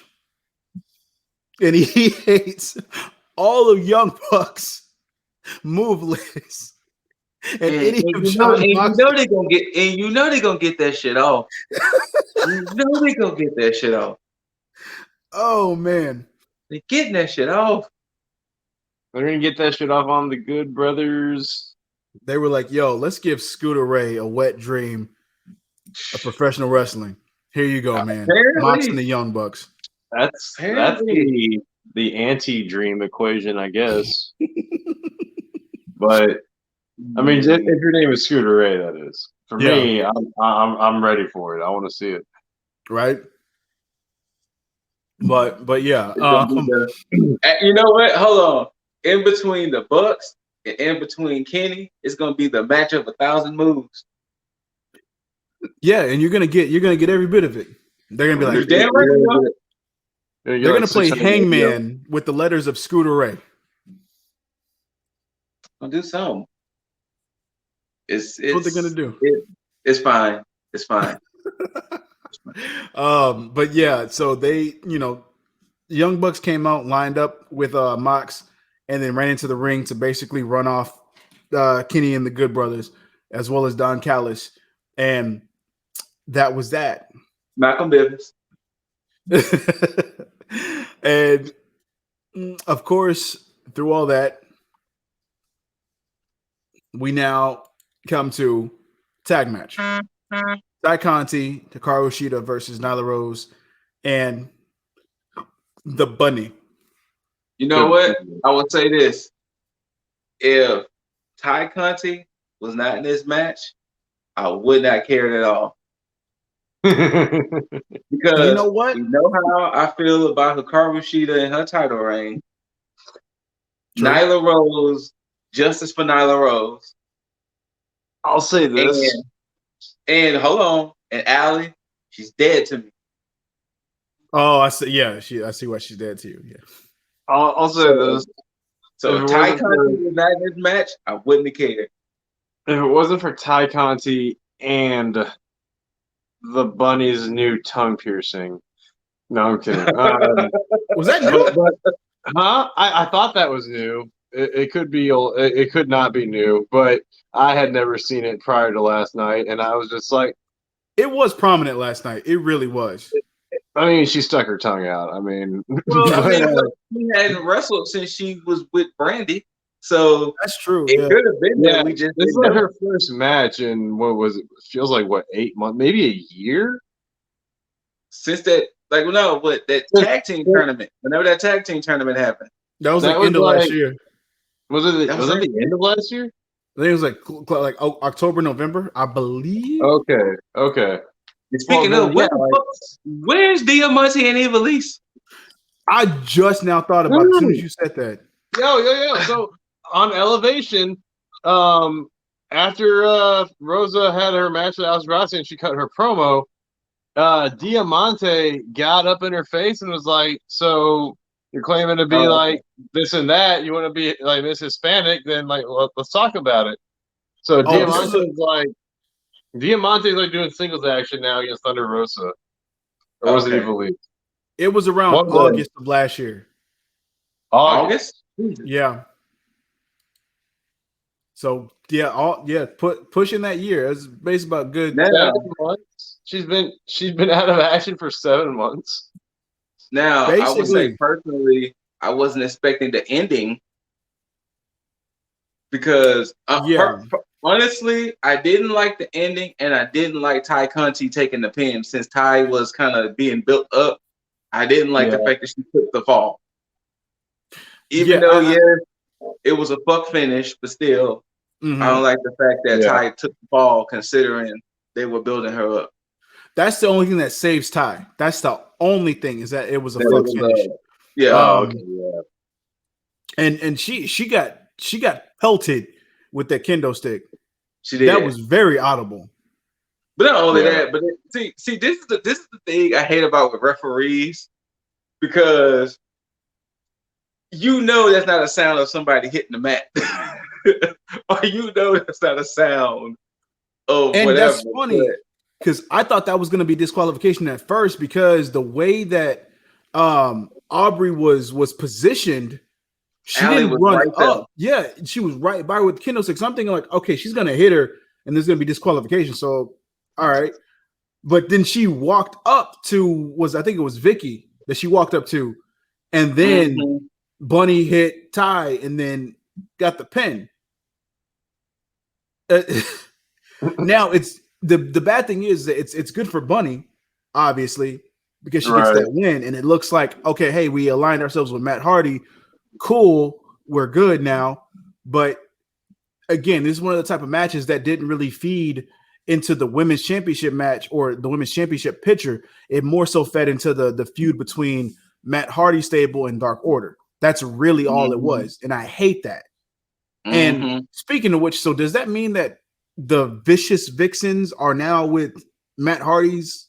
I don't know, but otherwise they'll be gone to me too. Gone to me too. Now, I will say this. Now, Matt Hardy's stable does look good with the players involved. I just What? Why?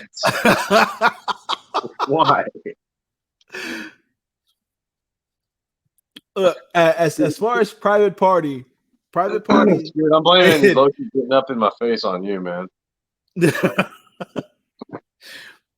The aesthetics, like I'm like, all right, cool. They look like a formidable force, but I know because Matt Hardy is involved, Scoot's like, nah, fuck all that. But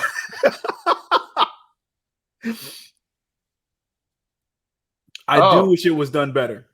Small character progression. If you watched Being the Elite, there was a nice little bit on Private Party talking with Matt. And he said, he's like, they're like, Matt, like, how did you even get like Butcher, Blade, and Bunny like to like join us? He's like, oh, I used Broken Matt. They're like, what? He's like, yeah, I got Broken Matt, and yeah, I got them to join us. And it goes into like a little bit where Broken Matt's like talking to them about like becoming champions of dimensions, and they're like, all right, yeah, we're in. They're like, oh, okay, so you can actually like go into that state. You can actually play that character. He's like, yeah. I mean, how do you think I got with you guys? So he's like insinuating that he played a character. He's like, yeah, like I'm the undying hero. I'm the immortal hero for you. That puts me in Scoot's camp with this one. I mean, that's just weird. I just like it that in BT they flesh it out more, you know, or they flesh out Matt Hardy and like other factions a little bit more. Like, they definitely flesh out Dark Order. They're like a bunch of fucking like weird people, like, but in a great way. I mean, exactly. That's exactly why we love the Dark Order. Hey, I'm gonna do this, and this is great content. The HFO, FOH.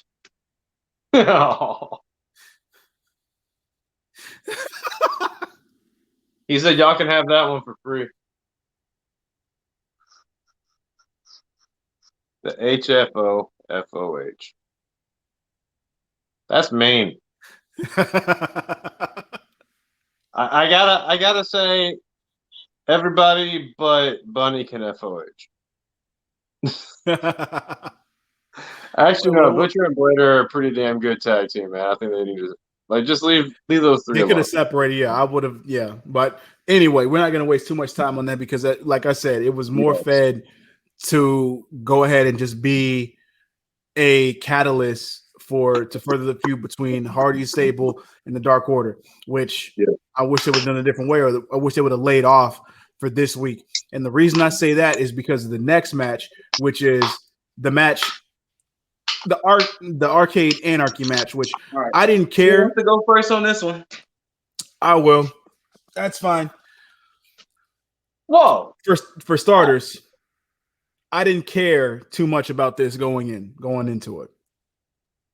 I didn't, and honestly, and luckily enough, I had started this maybe like 30 minutes to an hour after the show started. So I was able to fast forward through part of it. So I was like, you know what? I don't care about this. This feud should have ended a long time ago. This feud should have ended at Revolution. It should have been over and done with, no problem.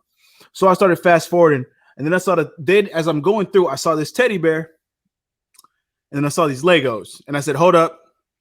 And I went back. And then I played it from that point. And I'm glad that I did. And just for the record, I had multiple emotions going into this match and then throughout the end, because I didn't care for the start of it, didn't care for this match. Legos came out. I was like, cool, let me watch this. Started watching it. I was like, it's all right. Then I got happy. because then Penelope Ford integrated herself into the match, and I was like, okay, see what's going on. All right, whatever. And then out of nowhere, I didn't expect it. Chris Statlander came back. I was like, fuck yes, hell yes, thank you, cool.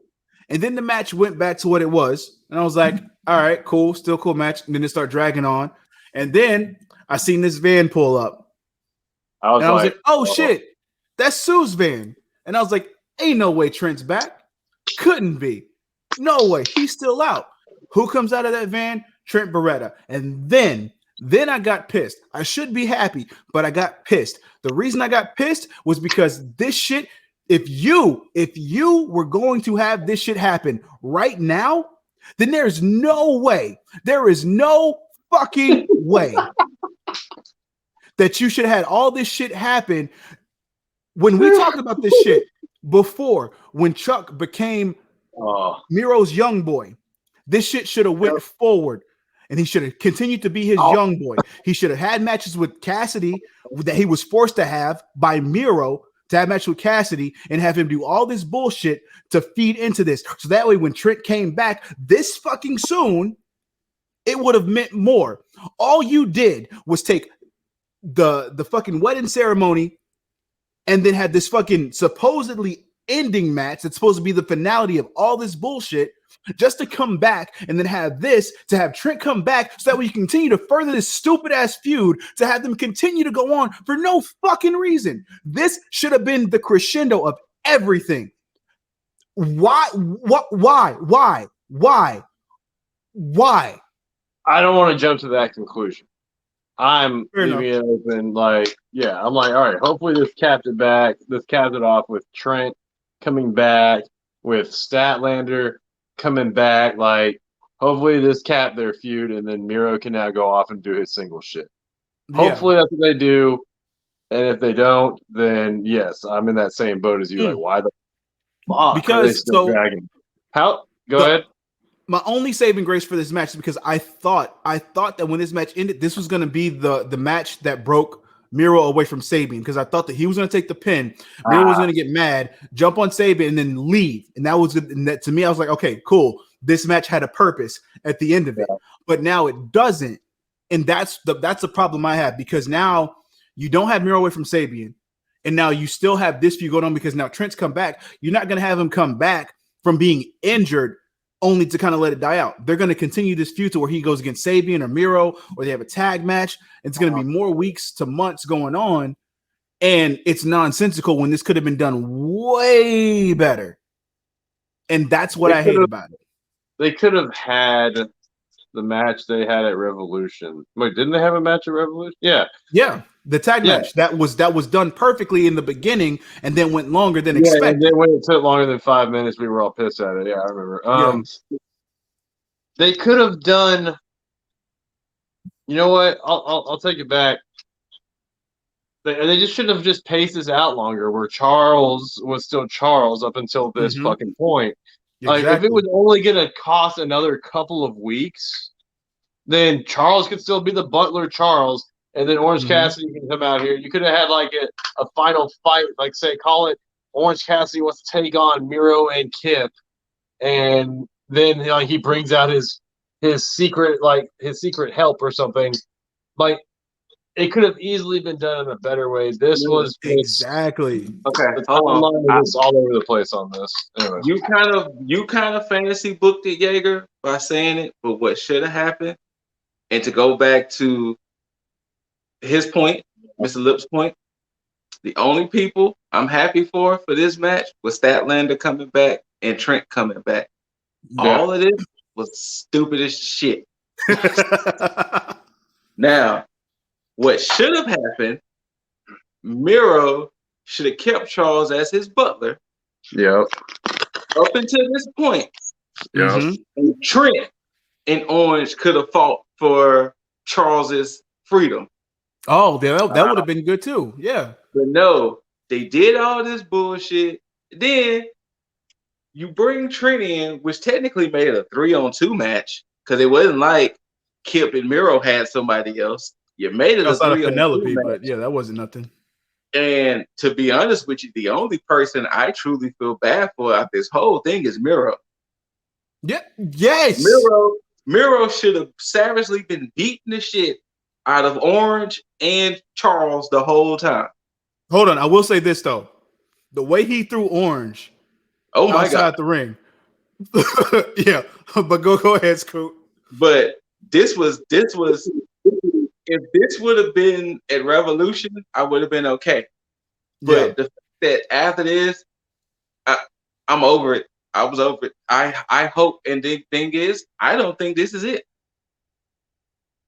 With Trent coming back, there's no way Miro and Kip are going to be like, oh hell no, no, this is not over. Yeah, and that's the sad part about it because this right here, this Arcade Anarchy should have been the crescendo. It should have been okay, like Scoot said, have Orange and Trent come back, have them fight for Charles to be released from being a young boy, and then basically have after that have Miro break himself away from Kip because Kip would have been the one to take the fall because of Penelope, because they built that shit up already, because they've basically voiced it the prior weeks up to this. So it would have made more sense for all of that to happen within one match. The match could have been shit, but what came out of it could have been what mattered. And they didn't do that. And that's what I have a problem with. Yeah, it was a waste. Yeah, and it's just it's very sloppy to me. And I hate saying that because I fucks with AEW very hard, but it's now getting to certain places where it's like I feel like AEW had like plans in place for certain things going forward, and then they kind of just went off the rails a little bit. And that's what kind of hurts the most a little bit because again, I hate giving more fuel and ammo to Cornette to sit there and shit on this even more.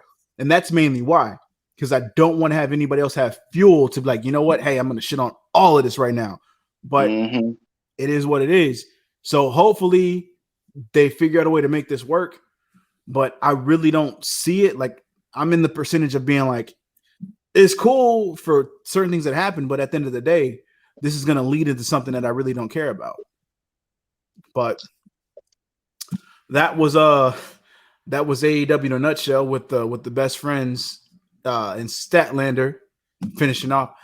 Definitely glad to see Statlander back. Definitely. Yeah. Where she goes from this point, I don't know.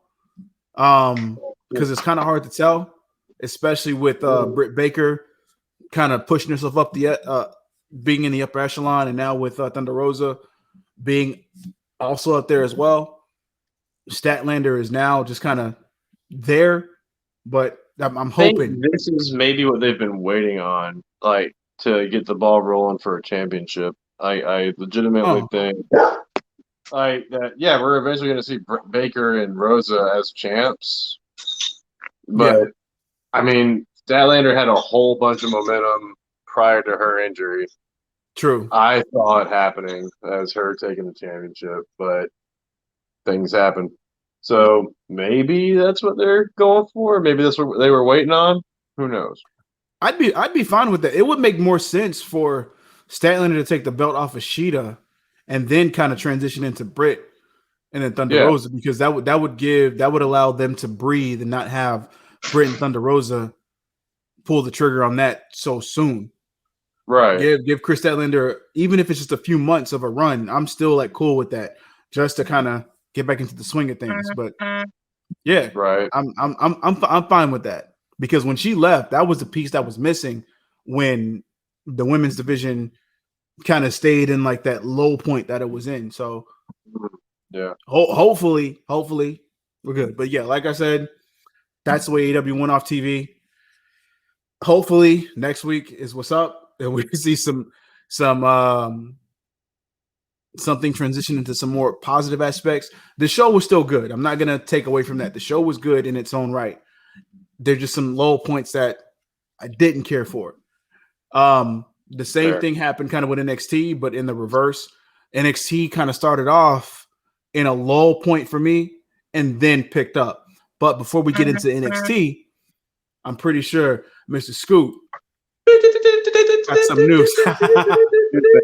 All right. So Andrade has been making his rounds because he's been doing interviews. Oh, gotta love it. Gotta love it. One thing, he revealed that he thinks that he was going to be inserted in that whole Ric Flair, Charlotte, Lacey Evans storyline. Okay. Oh, he assumed he was okay. Was that the plan or he just thought he was gonna be? I think that was the plan. But I guess with Lacey getting pregnant for real, I guess it just didn't play completely out. Okay. I don't know how he would have got inserted into that, but I don't know. Maybe she revealed that she's been dating him. I don't know. Another thing that was brought up was the fact that Triple H asked him did he want to go back to NXT for like a year to build himself back up, and he turned it down. Really? Yeah. Ooh. He turned down going back to NXT. He gave a reason. I didn't read the full reason why, but he gave a reason. But yeah, he turned down going back to NXT. Well, there goes your Legado del Fantasma. Now I'm starting to think that may have been the plan. It might have been. What else did he bring up? Now this one, I saw a lot of people trying to kill Vince over this. I necessarily say I can't. And basically what it was that Vince thought he was injured, and he wasn't. And I guess when it was brought to Vince's attention that he wasn't injured, I guess Vince might have forgot. And many people was like, well, how can he be the owner of the company and not know when superstars are injured and healed? And I was like, I can't expect a 75-year-old man to know the status of everybody. You know what? I can't expect a 75-year-old man to know that, but I definitely expect Vince McMahon to know that. With how rooted he is into everything for his show, like, okay. I don't know. Like, apparently when it's a thing with commentators, whenever they go completely quiet, it's because Vince is like yelling at them in the earpiece. Okay. Like, I don't know where I heard that like random little tidbit, but yeah, it's like whenever you would hear like silences and commentary on shows, it's because Vince is like talking. But but anyway, I don't know, as integrated into the show and like how scripted he runs his ship, I'm pretty sure that he should be at least aware of who is injured. Yeah. Now, Lip, did you have any input with that? No, I did find it here though about the NXT thing. Okay, yeah. What was it? And I quote, Andrade said, "I never proposed going back to NXT. They proposed it to me, but when they noticed that I'm quitting, they asked me if I wanted to spend a year in NXT, then go back to the main roster. I told them that I wanted to make it on the main roster. I don't think being in NXT is a lesser thing, but I would rather be out of the company than be in NXT because at least out there, I can make more noise. I don't have anything against NXT or the wrestlers there, but I didn't want to take a step back." Unquote. Okay. So yeah, pretty straightforward, you know, not downing NXT, but I get what he's saying in that aspect, basically saying, because I mean, he can, you know, you're in NXT, you're still in that WWE bubble. So anything you try to do, it's not going to really get you anywhere except going back to having that opportunity to go back to the main roster for them to potentially give you that 50-50 split of either doing the same thing they did with you before or actually doing something with you of substance. But if you're out there on your own back into the indies where you have more freedom, i.e. like Cody, where you're able to make more noise and do what's necessary for your career, it's the percentage is better for you on that end in that gamble rather than being in WWE where it's like you still are under the thumb of somebody else. And honestly, I do agree with them. I do. Yeah, I can't be mad at that. Also, too, I think this was probably one of the more surprising things Now I hope it was true and they didn't like misconstrue his words or whatever. But Andrade said he was getting paid $3 million a year. Whoa. Exactly. Exactly. Whoa. Yeah. Apparently And Andrade you was let getting paid. wait. And you kept text coming while my ass was at home? Apparently he was getting $3 million a year. And I was like, shit, okay. And this guy said, I take my chances. You know what? That in itself That's speaks volumes. right. Because if, again, just like I stated before, I've worked in the carrier business. I've worked for both FedEx and UPS. Both pay varying wages. UPS obviously pays more. UPS paid me enough not to care because before you all see this beard here. Before I worked for UPS, I went 10 years without shaving my beard, without being clean shaven. UPS has a standard. You have to be clean shaven. I dreaded it. But I seen what they were paying me. No, for UPS. FedEx don't give a shit. For UPS, though, they said, yo, you got to shave your beard. You got to be clean shaven. And I seen what they were paying me. And I was like, And then I started seeing those paychecks, and they paid me not to care. So, and this is not, in comparison to $3 million a year, trust me, there's a lot that I would do not to care about shit for $3 million a year. This speaks volumes. For somebody to sit there, they can easily, Andrade could have sat home and taken a paycheck. Yeah. $3 million a year. Yeah. But passion speaks volumes. So if you have somebody who's on your payroll, who's willing to forego that whole payroll of basically living for the rest of their lives perfectly fine without any issues, for them to say, fuck that paycheck, I want to go do what I love to do. That means that the fault is in you, WWE, not your performers. You can pay the people that you have on payroll all the money in the world, but it's not going to take away from how you treat them. The only person that works for at this point that I can think of is AJ Styles, but that's because he's already made a name for himself outside of that, and he wants to retire there. He's doing it right. He made the right decision for him. Anybody else, you fucked up, and you're still fucking up. Now, he also did say something, too, that I thought was interesting, that I guess the Justice for Andrade tag it really deservingly. He said Randy Orton and Drew McIntyre were on his side. And they were like, this guy should be pushed. Makes sense.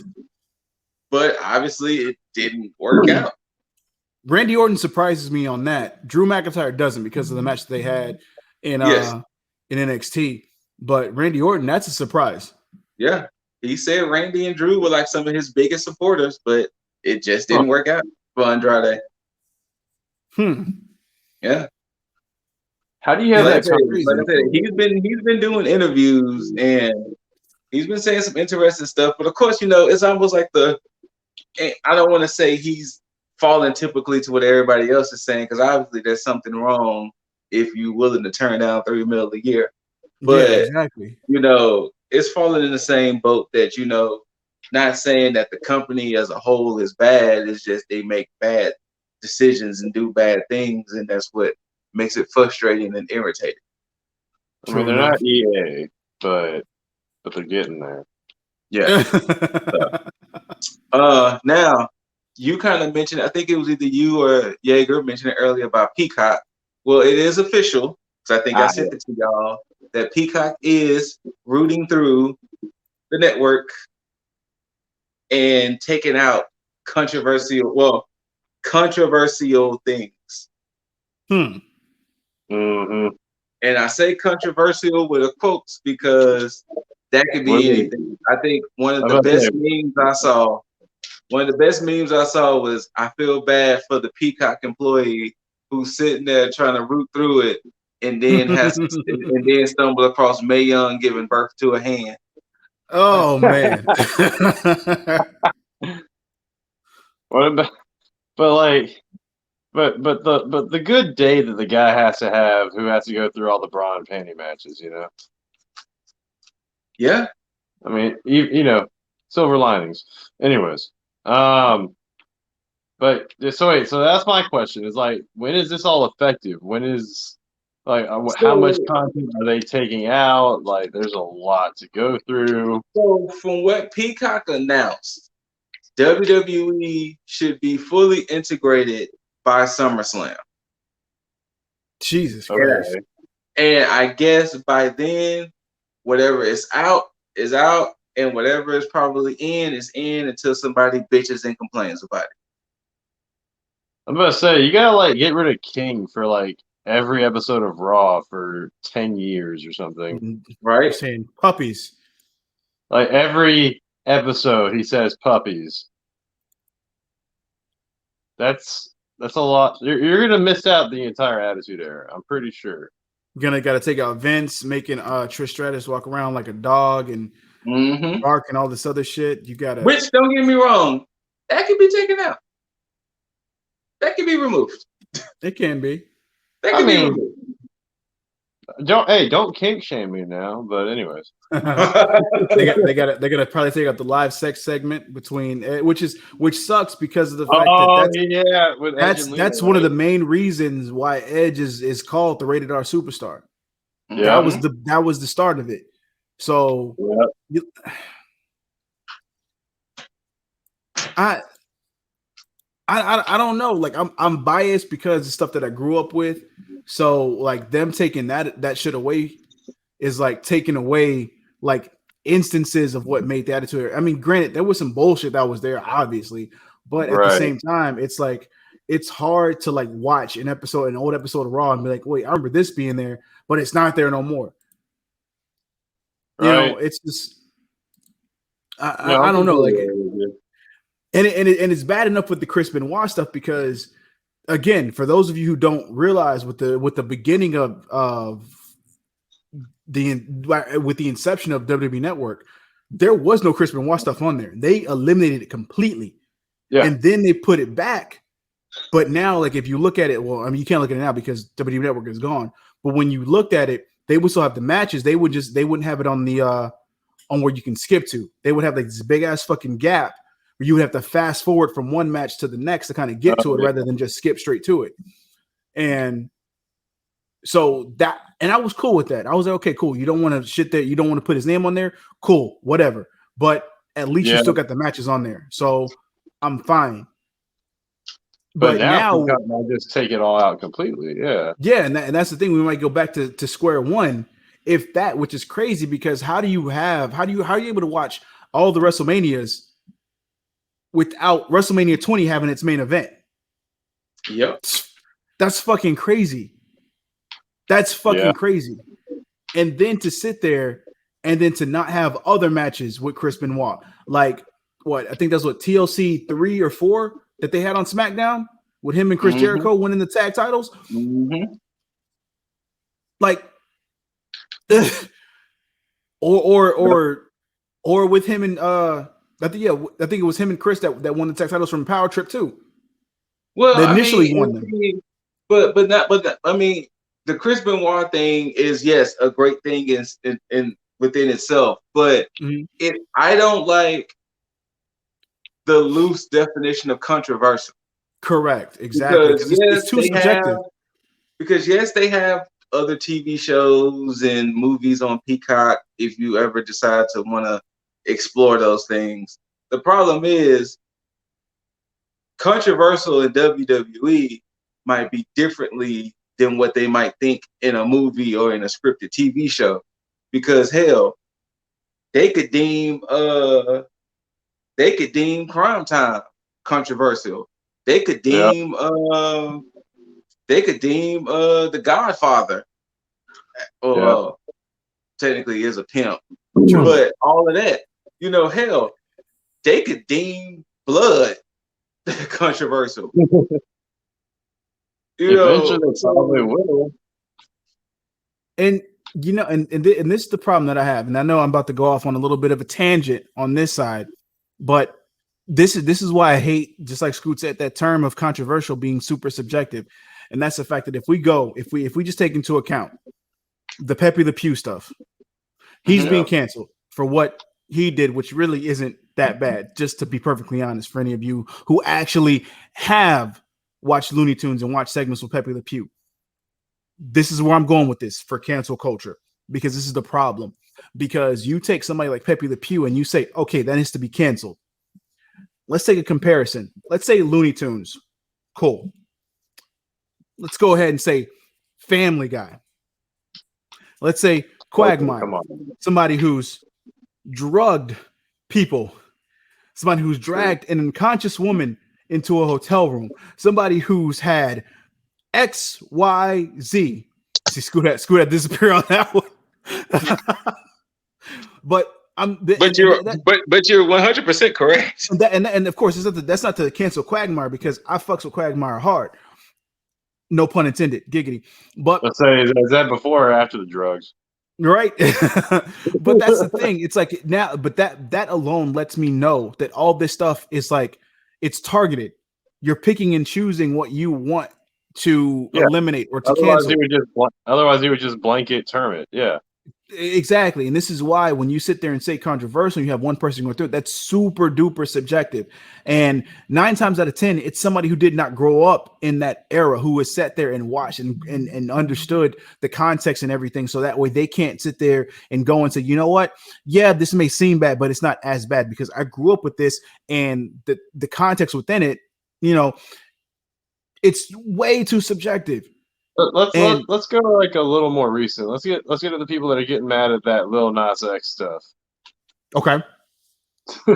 Like, if you're not gonna get mad at WAP or something, but then want to get mad at Lil Nas X, then I mean you've got your priorities off. I'm just saying. Yeah.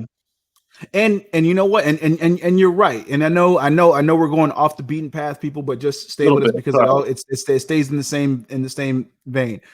Like, what was it? Old Town Road? No, I was talking about the more recent one. No. I'm just using it as an example because a lot of people try to go into defense of him doing this and saying, hey, a lot of people like Old Town Road, and you have people look up to you. But Old Town Road is in the same vein of Weeknd's I Can't Feel My Face. I Can Feel My Face was talking about cocaine, but they used that song in a lot of things. And Old Town Road was talking about sipping lean and doing all this stuff. So just because something went commercial, and sipping lean, yeah. So you're sitting there, you're using that song as an example of why you should not do certain things. Yet, if you listen to the lyrics of the song, it's completely different. Same thing with I Can't Feel My Face. From The Weeknd, that song was used in a lot of situations or a lot of songs or a lot of content. And yet people don't realize it was really talking about sniffing cocaine. It's like, what? Like, so you can't sit there and say that for one thing and then say it for another. It's like, it doesn't correlate.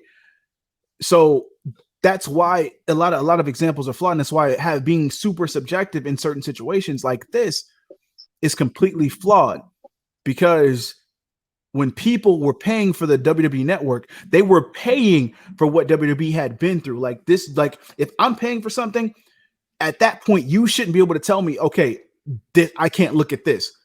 I'm paying for it. So therefore, like if it was on cable, like granted, you pay for cable too, but I mean, that's network shit. Like they have to abide by some type of rules. This is just a streaming service. There's no reason why it can't, because Netflix can say every word, show every bit of content in the book. Rating system, obviously. That's what it's for. When WWE went to the Attitude Era, it was a rating system. They went to TV 14 at that point when they went up. It's like, so you can't sit there and be like, okay, it's a fucking rating system. If you allow your kids to watch it, that's your fault. It tells you on the TV every time they come back from commercial, even watermarks are like TV MA or TV 14 or whatever. Exactly. So it's like, come on. It's why video games have a freaking rating system too. Same shit. They show you what the content is rated. Like, I don't understand why parents can't seem to parent. Exactly. And that's the problem. That's the problem with that. Because it's easy to blame somebody else. You're right. Yeah, true. You're It's absolutely easy. right. It's easy to say, oh, they're showing women in bikinis. My kid shouldn't be watching this. My kid All shouldn't be right, discovering. change the damn channel then, Karen. Jesus. Yeah. And to Change the damn channel. to be perfectly honest, like anybody who got the WWE network when it first came out, it was people who wanted to go through the archives of what they lived through, and then other people who wanted to be historians and go through the past. But everyday people aren't going through the WWE archives and vaults to look at everything that's under the sun. No. So anybody that goes through there is going to be somebody that's Hey, offended. I'm gonna keep it 100% real with the both of y'all and to the Do it. people out there. Do I've it. had WWE Network since day one. Damn. Other than watching the monthly pay-per-views, you know how many times I was actually going on the network and watching random shit? Rarely. I can count on my hands. See? Yeah. And any time that I did it, go ahead. No, I was gonna say, like, I'm always intrigued to watch them, but I never care to watch them. But those Stone Cold Steve Austin like podcasts that are like right after the pay-per-views. That's the I'm Like, telling you, that's the only time I ever watch them is because thank you, right? That's the only time you ever watch because like any show besides the pay-per-view.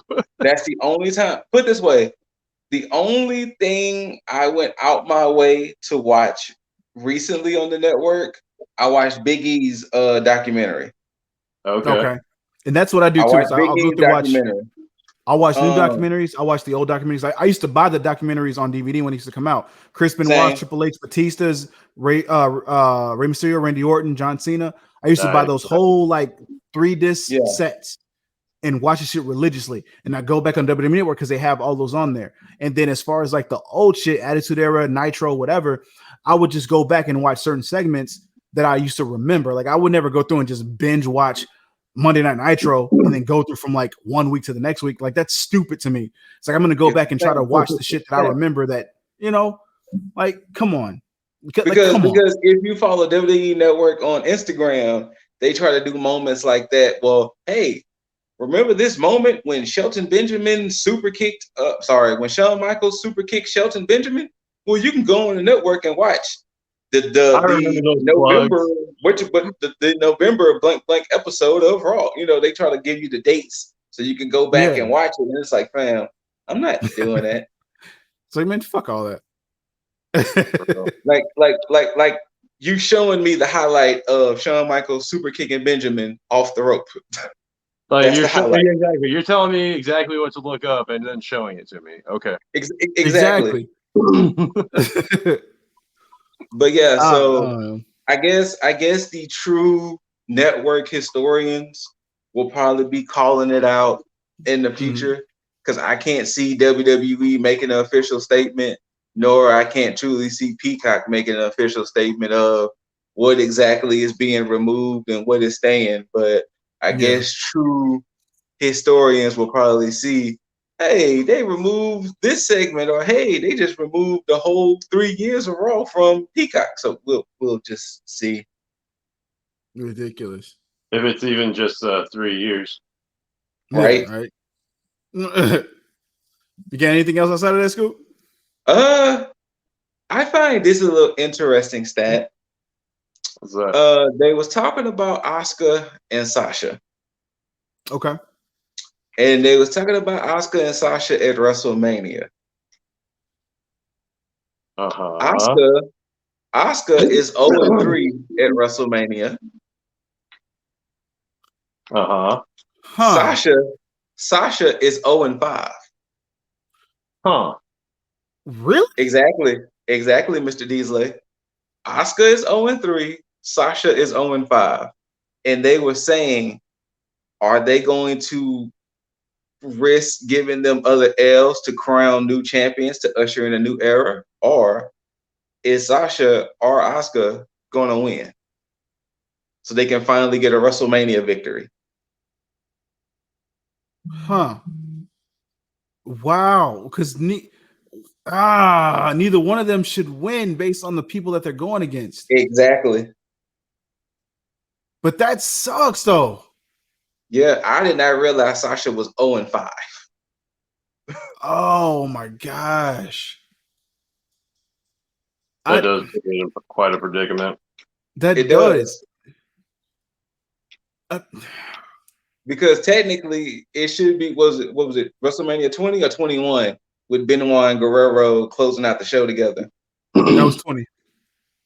It should technically be Bianca being crowned and Rhea being crowned to usher in the new era. But do they risk 0-4 and 0-6?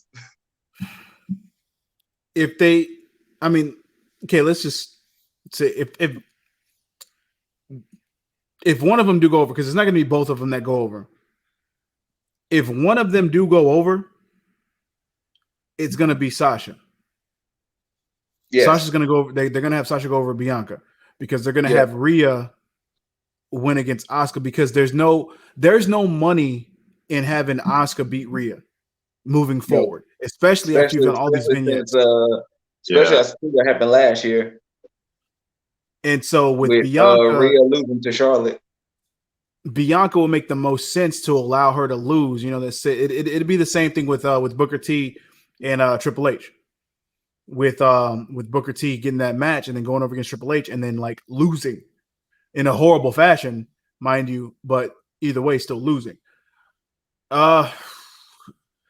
Yeah, my money's still on Rhea and Bianca winning. So they're gonna just risk the 0-4 and 0-6. They're gonna have to. They're honestly because look, both Sasha and Asuka can win those titles back. No, I can't.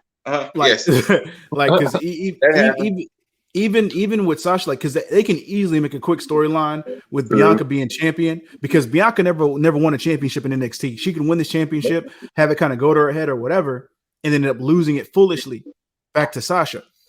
That's easy. You can write that shit easily, but give her moment at WrestleMania, no problem. Mm-hmm. But the reason that I said that Sasha would go over because of the fact that she has lost that many times, and they're trying to give her the respect with this whole title reign with her. This is her longest title reign, to be perfectly honest. So I could see them doing that. But yeah, I really don't see them not giving it to Bianca, but I'm not going to say it's impossible. So yeah, that sucks though. That really does. I hate it. So before we get into NXT, we want to give a congratulations to William Shatner for joining the celebrity wing of the Hall of Fame. Shout out, good old RIP. And everybody do it with me. And let's give another congratulations to Mr. Rob Van Dam. Oh shit. Because he's being inducted into the Hall of Fame. That's interesting. So I think that is the official class of 2021, and I know they recorded the 2020 Hall of Fame already. I don't know if they recorded the 2021 one yet. Hold on, did they even show everybody? Like, well, they probably didn't have any pictures from it yet, did they? No, there was some pictures leaked. I know British Bulldog's daughter accepted on his behalf. Was Shatner there? Well, 2021 hasn't been recorded yet. Oh, okay, gotcha.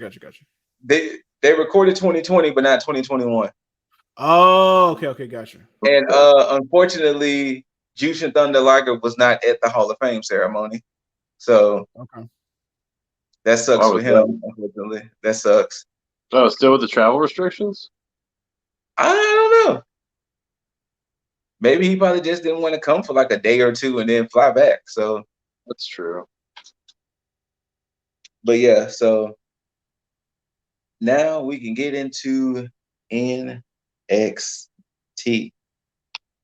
All right. So just like I said before, NXT started off. It didn't feel like a go home show when it first started, and I was starting to get kind of just with it because I was like, I really don't care about it right now. I really don't feel like watching because I don't feel like a go home show. I will say this: it started off still at a lull, but I like the way it progressed throughout the match story wise, and that was with Roderick Strong against Cameron Grimes. It was very subtle how this shit started last week with Cameron Grimes trying to get the rights to Undisputed Era and try to do his own thing. And I like how they kind of carried that on because in a way it still fed into Roddy still kind of feeling the blunt of like Undisputed Era not being a thing and him still dealing with the strain of that. And I like how they carried that on into this match and then moving forward because this was really the reason that he lost. It was a spoiler alert for those who don't know. He lost. I mean, he even went back to his old theme music. Yeah. And I like how everything played out in this match with Roddy being distracted with the plant in the shirt in ringside. So that and then the fact that he came in the armband and just everything. Grimes the system.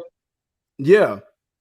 Grimes the system. Matter of fact, let's talk about that.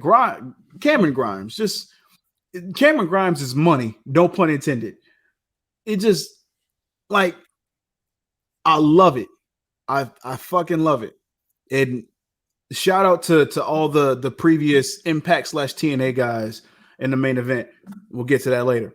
But Cameron Grimes went over, got the cave in on Roddy. It wasn't the best looking cave in, but it was not. It was not. But it's okay. Like you said, Scoot, he did get it. He did get it.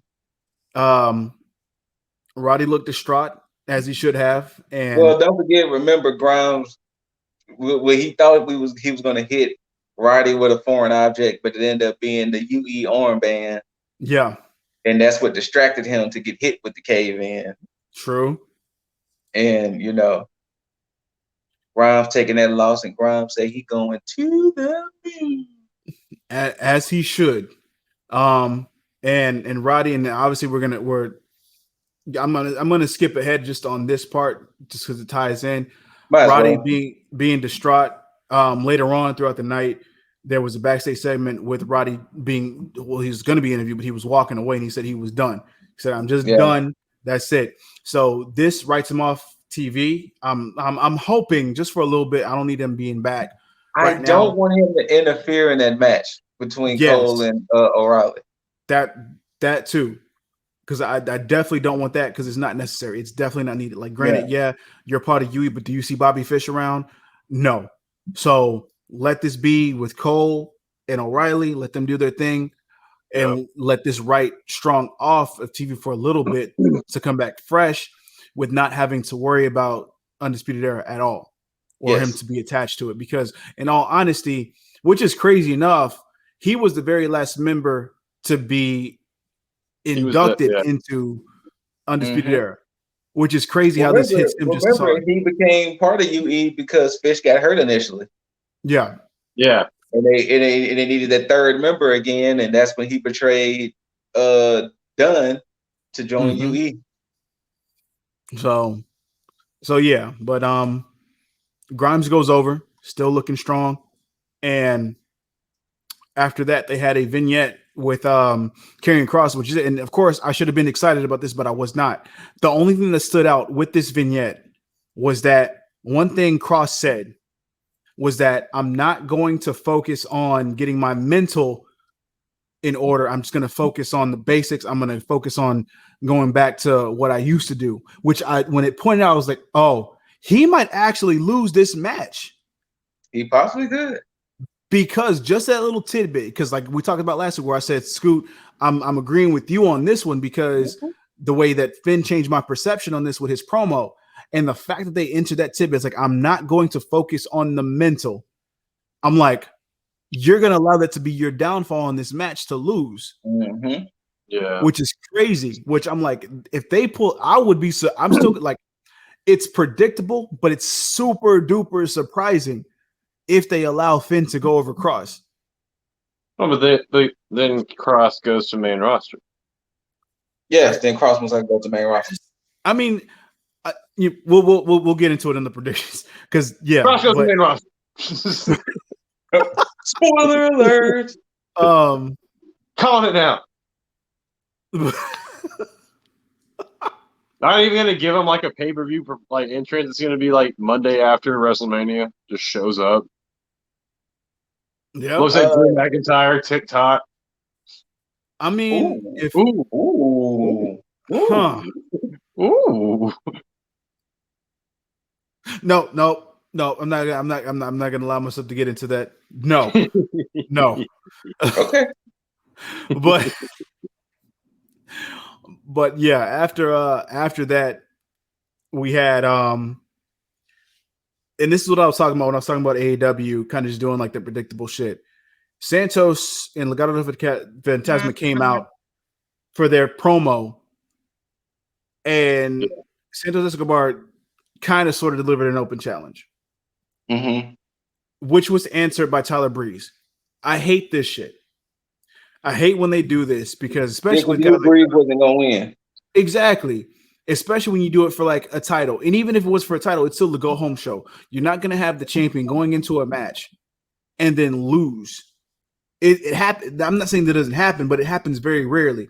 And when you have two people who have a championship going into a unification match, if you have this person lose on a go home show, it's almost guaranteed that they're going to win at the pay-per-view. And that's what sucks about it. And so with Tyler coming out, and I hate that when you have somebody of the caliber of Tyler Breeze, who justice for Tyler Breeze, even though they won the tag titles in NXT, they still deserve justice. Yes.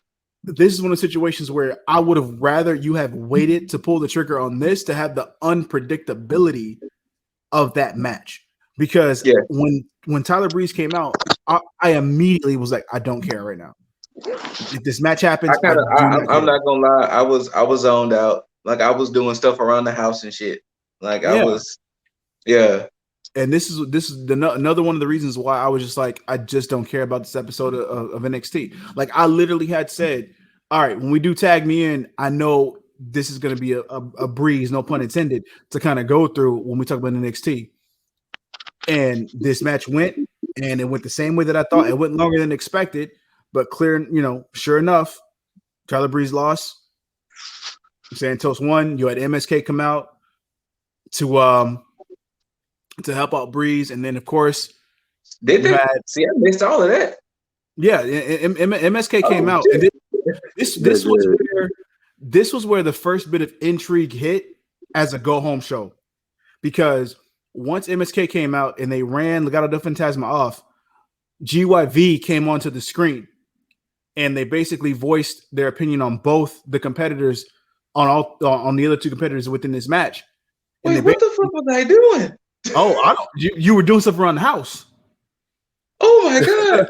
The grizzled young veterans. Yeah, and they came on, and so they basically stated that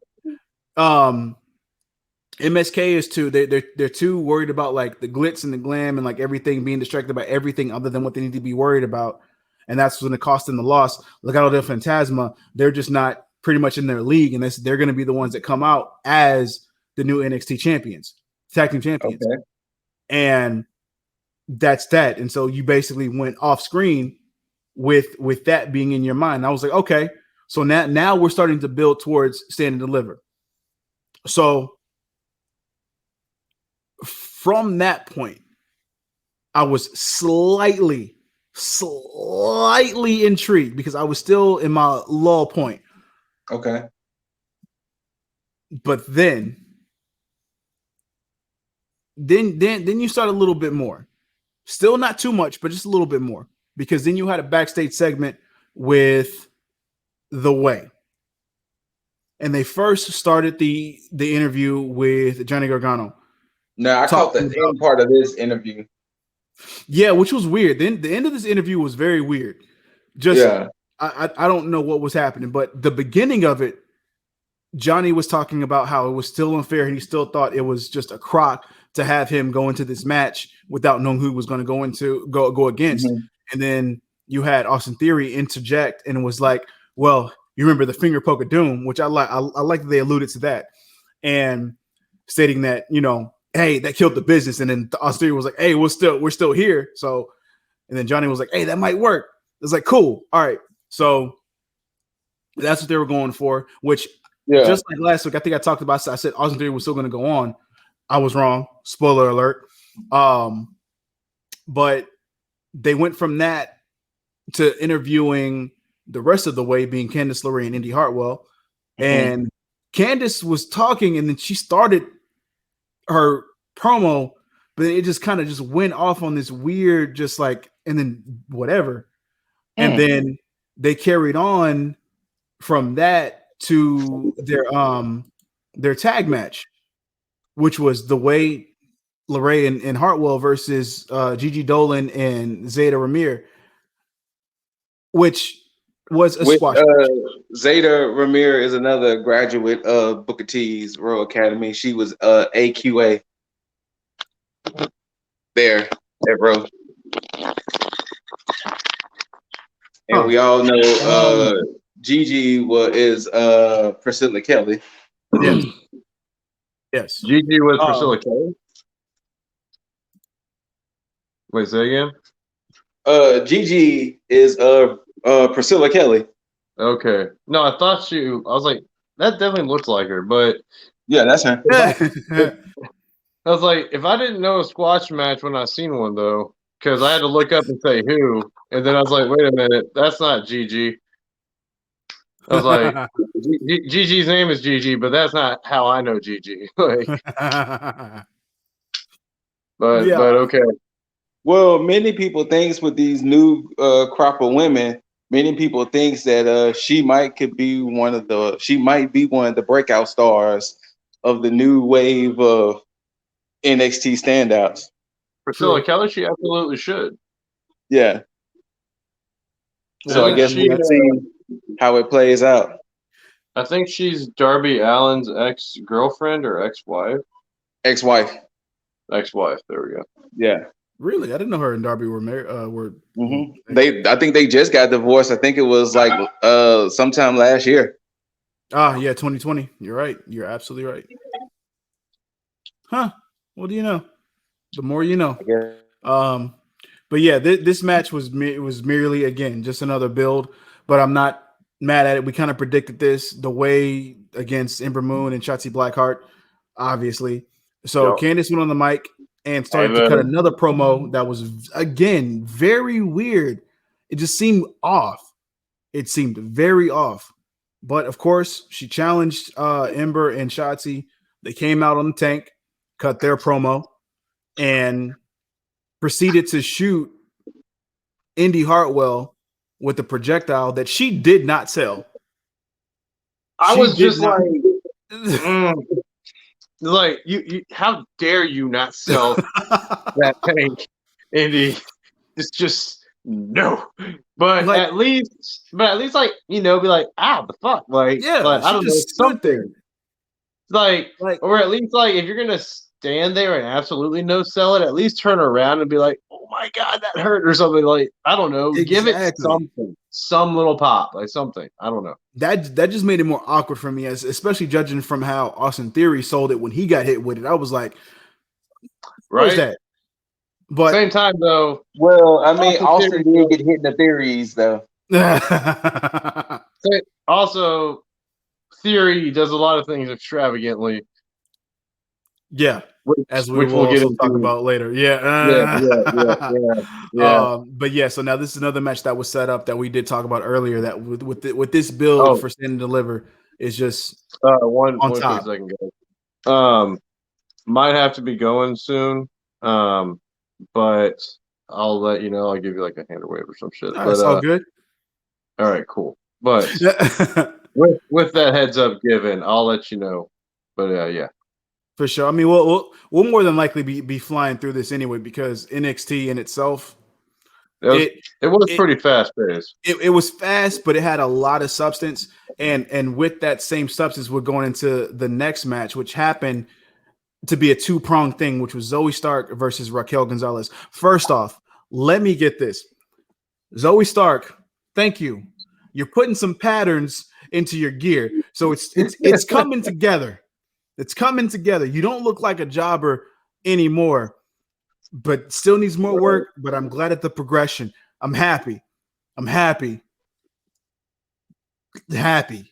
But happy. anyway, this Zoe, match, you hear that? He's happy. was a two-pronged thing. It was meant to build Zoe up just a little bit more because this match went on longer than a squash match would have, and this was meant to give Raquel a credible opponent going into Stand and Deliver. But also, this in itself was mainly just a precursor for what was going to go on throughout the entire night of Raquel and Io beating the shit out of each other throughout the entire night from this point on. And I loved it because this in itself built up. Like, you already have Cross and Balor being built up as a main event for night 2. But for night 1, you're literally building up your main event throughout this entire show as the show is going on. There were, I believe, 3 segments of them just basically going at it. Loved every bit of it because after this match, after Raquel won, Io came out, started shit with Raquel. Yeah. And they went from that to having another segment, which I don't know where it fell into place, but it was a backstage segment where Io and Raquel got into it again, and Raquel threw Io through the fucking wall into another hallway, and then ended that fight. And then it went from there to a vignette, because this at this point was like the real ramp up to the go home show, which I was all about, because then from there it went to the promo package for Cole and O'Reilly.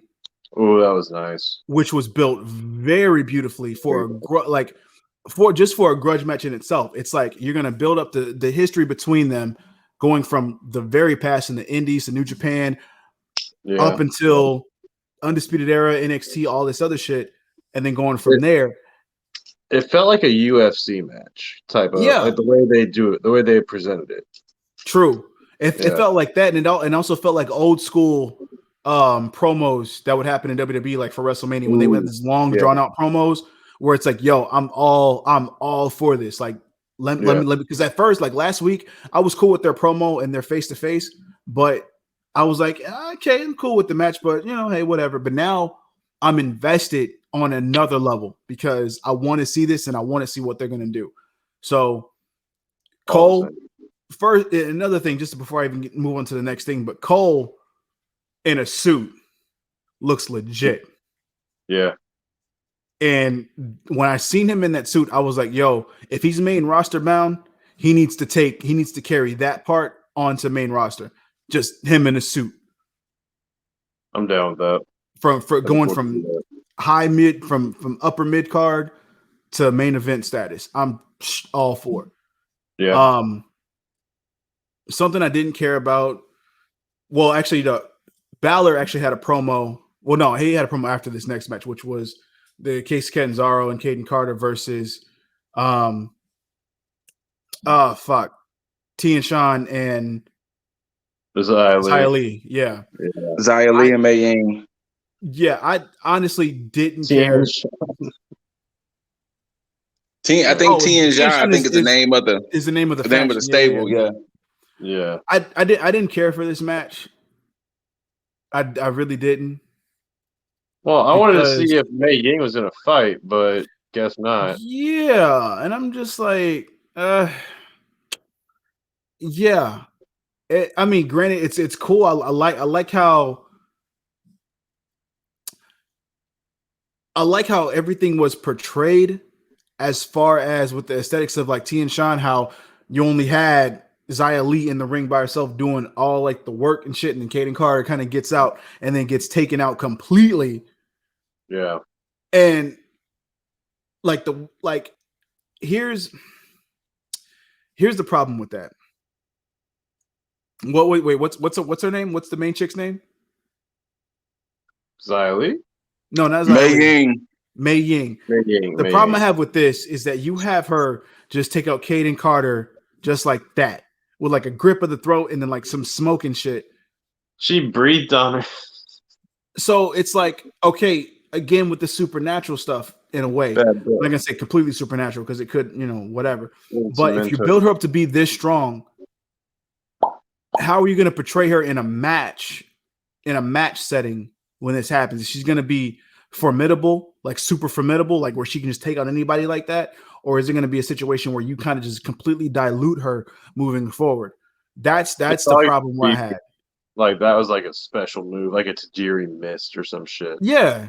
So I just don't know where they go with this, and I think that's why I'm kind of Nobody does the mist anymore. I mean, Asuka did it for a second, but yeah, sorry. That's why I'm put off by it, because I'm confused as to where they go from here. So that's just my confusion.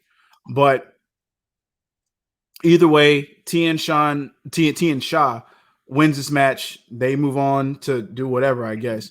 But ironically enough, since Loki did show himself, there was a dog. There was a mystery dog that was on NXT in a promo. Well, not a promo, but a vignette where you saw a little dog move forward and then just run off to the performance center, and then it clipped away, which was a nice precursor to a coming soon vignette that happened later on. But we'll talk about that now, since it did happen later on. That's the fact that they showed the dog again, and that dog ran to a set of heels attached to some legs that was potentially attached to a body, attached to somebody who could potentially be a notable name. Who that mysterious person will be on the first episode of NXT when it goes to Tuesdays is the question. I did think that as well. That's what. But it said, so do they change her name to Frankie something? Frankie Valkyrie. Yeah. I mean, I think that's something that I can think of that would probably happen, was that it would be Ty Valkyrie.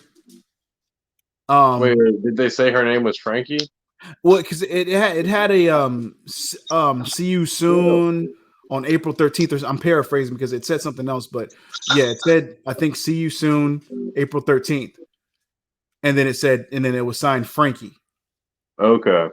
So unless Frankie was the dog, or which would also make sense. You know what? That could be true. That could be true. Frankie could be the dog. But I mean, we'll see. But again, it still cuts to if that's her thing, hey, all power to her. But it also brings you back to what Scoot was saying before, where he said that they're bringing all these women in. So that's the only person I can think of, because judging by how the show went off with all the women kind of piled up, I only saw, I guess, those potential women that was going to be in like the next class of NXT. But we'll get to that after this match, which was the main event, which was the Battle Royal, the qualifying Battle Royal for the contenders for the North American Championship Gauntlet match for Stand and Deliver. This was a weird match with weird rules. It was. The fact that it took two people to describe this match and tell what was happening. Yeah, whatever. This it threw me off. It threw me off in the beginning, because since we had that match with Strong and Grimes in the very beginning, I was like, wait a minute, is this the beginning of the Gauntlet match, or is this the beginning of the Battle Royal? But then I was like, it just threw me off completely. And then when it says going to be the main event, I was like, oh, okay, I got it. So the initial match itself was supposed to be a 12-man, but since Roddy had left, it dropped it down to an 11-man Battle Royal. So right. With this, you had basically to go through as far as like for the eliminations, you had Jake Atlas eliminated first.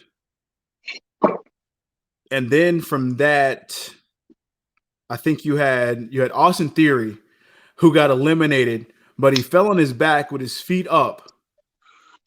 And he kept trying to say that he was eliminated. Then his dumb ass decided to kip up and then eliminate himself right then and there, which I thought was hilarious. He is the ultimate purveyor of bad ideas. Yeah, and I love his character, because he makes that like dumb jock shit look hilarious. No, he is he's 100% of WWE's. What do they call it? They have a name for it. Himbo, like a bimbo, but a himbo.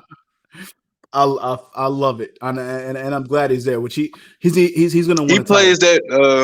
He plays that meathead gimmick a little too well. He does, Right. and I love it. And he makes so much sense to be paired with Johnny. It works so well. So good on them for that. But Theory essentially eliminates himself. And then from that, you have Kushida and Pete Dunne go at it and then eliminate themselves going over the top rope and then still going Right. at it even after they got eliminated, which of course we already knew at that point after they had their face-to-face earlier throughout the night that this was going to be that match. Because we talked about it last week when we predicted kind of like, well, whoever Pete Dunne is going to go against, they're going to like Pete Dunne is already eliminated because he's going to have that match at Send and Deliver with whoever steps up. And Right. granted, it was somewhat anticlimactic with the way that they kind of set it up between him and Kushida, because to me, again, it goes back to the same song and dance with Kushida. It's another match that I feel like he's going to win when it matters. I mean, he's going to lose when it matters. And that sucks because Pete Dunne is the person that needs to go over because he has to continue to look strong. And Kushida is just basically being another sacrificial lamb in a sense. So I hate that they're doing that to him. I hate it too. I really do, because this is where you could slot him in any other situation, but you keep putting him with people that need to fucking go over, which fucking sucks. They're gonna make him the next Andrade if they keep this up. Like he's just and they're probably paying him enough to where he just doesn't give a shit. Right? Like maybe that's the difference, is that he just might not give a shit. But I mean, hey, it is what it is. But this at this point, this is where we were at the well, I think Russ got eliminated during that time too, as well. Tyler Russ at some point. But this kind of left us at our final six, which was Bronson Reed, Ruff, Swerve, Grimes, Loomis. LA Knight, and Loomis. Yeah. Yeah. So from that point, Bronson Reed threw out both Ruff and Swerve. So that means Ruff is going to be the first. Shouts out to Loomis doing like the least amount of work though. Yeah, matter of fact, he earned his paycheck last night. He encapsulated his gimmick perfectly. Not earned. He weaseled his way into his paycheck because he literally just stood there and did nothing for his paycheck until like the very end. Because during this time, Dexter Loomis was just in the corner watching everything go by, and I'm glad that they did this like this because it fed into Loomis's character. Like, hey, nobody wants to fuck with him. Yep. Perfect way to do that. So after Bronson threw out both Ruff and Swerve, that made Ruff the first entrant into the gauntlet and Swerve the second. Then Bronson Reed got eliminated, and then you had Cameron Grimes sit there and pull out a stack of cash and was basically trying to coerce LA Knight and Loomis to eliminate themselves. And LA Knight was talking to Loomis like, yo, it's a good idea. It's not a bad idea. We should do it. And Loomis says, fuck that. And so him and LA Knight eliminate Grimes. And then you have LA Knight and Loomis going at it to the point where they both go over the top, but are on the apron. And then LA Knight goes through the second rope after they get back in. And then he ends up pulling down Loomis over the top rope, or off the apron rather, and then winning the match. So LA Knight looking strong in this. Loomis just being somewhat outsmarted by the heel, not a problem. And then from that, which they didn't let up on anything, they went from the end of one match as Johnny and LA Knight were talking to each other. They went from that to Io coming out from the back, pissed off as all hell, grabbing the mic and speaking Japanese to Raquel. The only English word she said was Raquel. And then from that point, she called out Raquel. Raquel came out and they went to start brawling again. And then when they said that the whole locker room cleared out, was the problem because it wasn't a whole locker room. It was basically all your upstarts from, I guess, the new class of NXT. Oh, yeah, it was all the new recruits. Yeah, outside of Dakota Kai. And so from that point, you had EO jump on everybody, and that kind of ended off the show. But basically, you had the women go throughout the whole night just brawling with each other and then ending off the show to basically set up night one, which I loved. And that was good. That shows the faith that you have in your women's division and how much you care about them actually main eventing the show. Now, granted, that's not to say that main roster can't do that. I just have a feeling that they won't do that. But no, they're. I mean, to be perfectly honest with you, we mentioned it before. They're so far. Yeah, the main roster is so far gone, and that's why NXT is such a stark difference. Because how was NXT able to build Stand and Deliver in a month and make this the most watched stuff, but WrestleMania, which is your biggest show of the year, crazy. You're making it look like it's just another show almost. Yeah. Everything that's happening on Stand and Deliver seems major. It seems like they're fighting for something. And that's fucking crazy.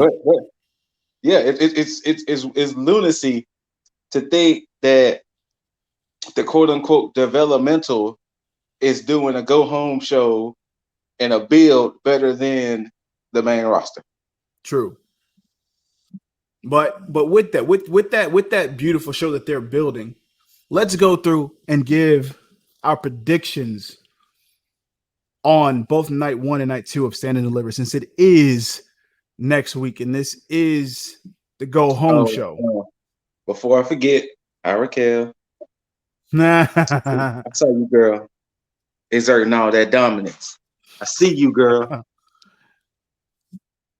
Shouts out to Raquel. She's earning her paycheck and her potential championship win at Stand and Deliver.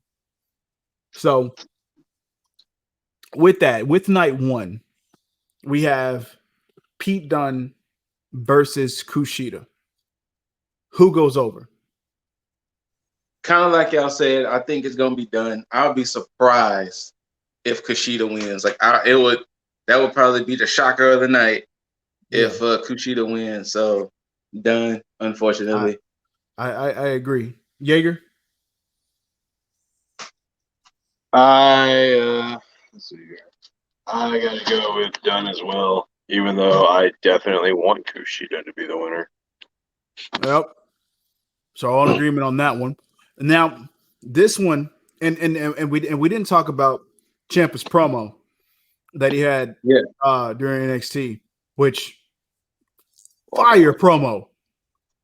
Promo. Yeah. I swear, his chest is gonna be so red. I know, right? I hope he's ready. Just anyway. I hope he's ready. I don't know. I mean, I'm just gonna say right now, if he wins, he's not walking out. I honestly want him to win though, but I know he won't. Yeah, I'm with it too. Like I can see him winning, but the reason I don't see him winning is because of the X Factor, the Dark Horse, and all this. And that's Timothy Thatcher. He hasn't been shown on TV for weeks, so that's pretty much a MacGuffin to be like, yo, this is going to cost you the win. You're not winning the title because Timothy Thatcher. That's the only way that I see Ciampa losing. But I think it's going to be a good match. It could potentially be the match of the night, especially judging from my preconceived notion with him and Thatcher, with Thatcher and Ciampa's match. That was a sleeper hit for me. I think it was War Games. That's what it was. And I have a feeling that him and Walter are going to just tear it down completely. So this is my potential match of the night. So yeah, but I say that Walter goes over thanks to interference or whatever by Timothy Thatcher. Yeah. And Thatcher officially joins Imperium. Yeah. So next up is the 6-man gauntlet eliminator match for the North American Championship, or rather for the number one contendership for the North American Championship, and that's including once like we said again. before. I think this match was set up for Loomis to take it. Well, yeah, I'm gonna have to go with Loomis with an honorary second pick. No, you know what? No, because LA Knight, they're not gonna have a heel go against another heel like that. I said, yeah, I'm Loomis all the way. Loomis, if not Loomis, then Bronson Reed. Okay, but definitely Loomis.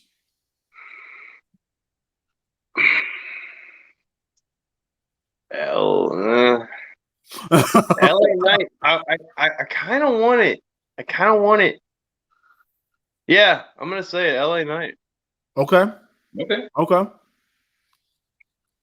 Now, this one I already know what Scoot's gonna say. With the realistic expectation of Loomis. Right. Okay. Anyways, what match we talking here? This is the triple threat tag team match for the vacant NXT Tag Team Championships. MSK, GYV, and then Legado del Fantasma. You see the name. I know you're going with it. And you know what? I would say MSK in this instance. And I do believe that GYV should go over just for the chase of MSK. But, and this is the shocker, even for me too. Legado del Fantasma. I think Legado del Fantasma is going to take it. Whoa, they the dark horse. They my dark horse in this. Like I mean, GYV is my pick. But I could like I said, like I said last week, I could see a case for all three teams. True. I was going to say, guys, I personally want GYV, but I can see Legado del Fantasma taking it. Yeah. What you got, Jaeger? I'm sorry, guys, but I can't go with either one of y'all. I got to go with MSK. Oh, we got a 3-way split on this one. We got a 3-way split. Okay. Oh, shit. Okay.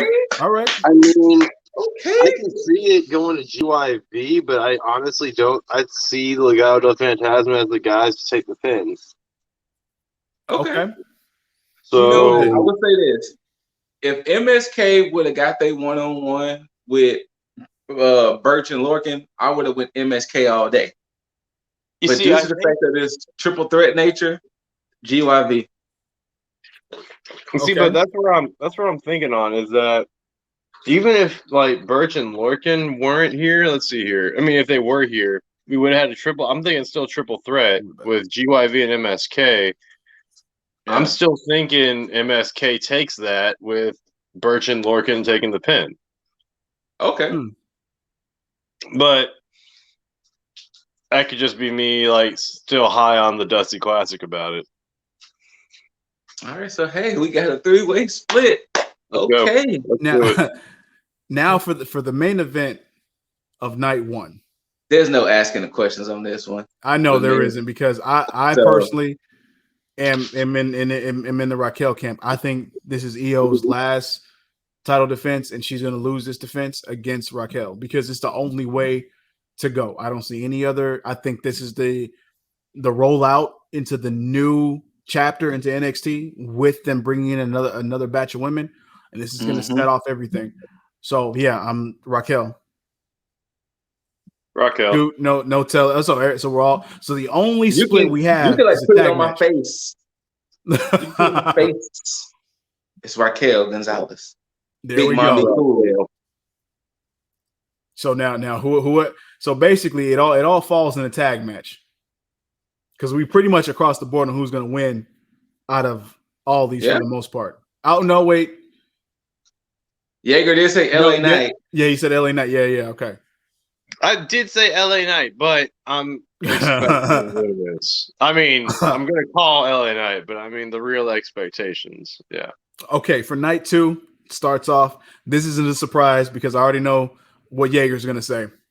Ember Moon, Shotzi Blackheart, defending their NXT Women's Team Championship against the Way.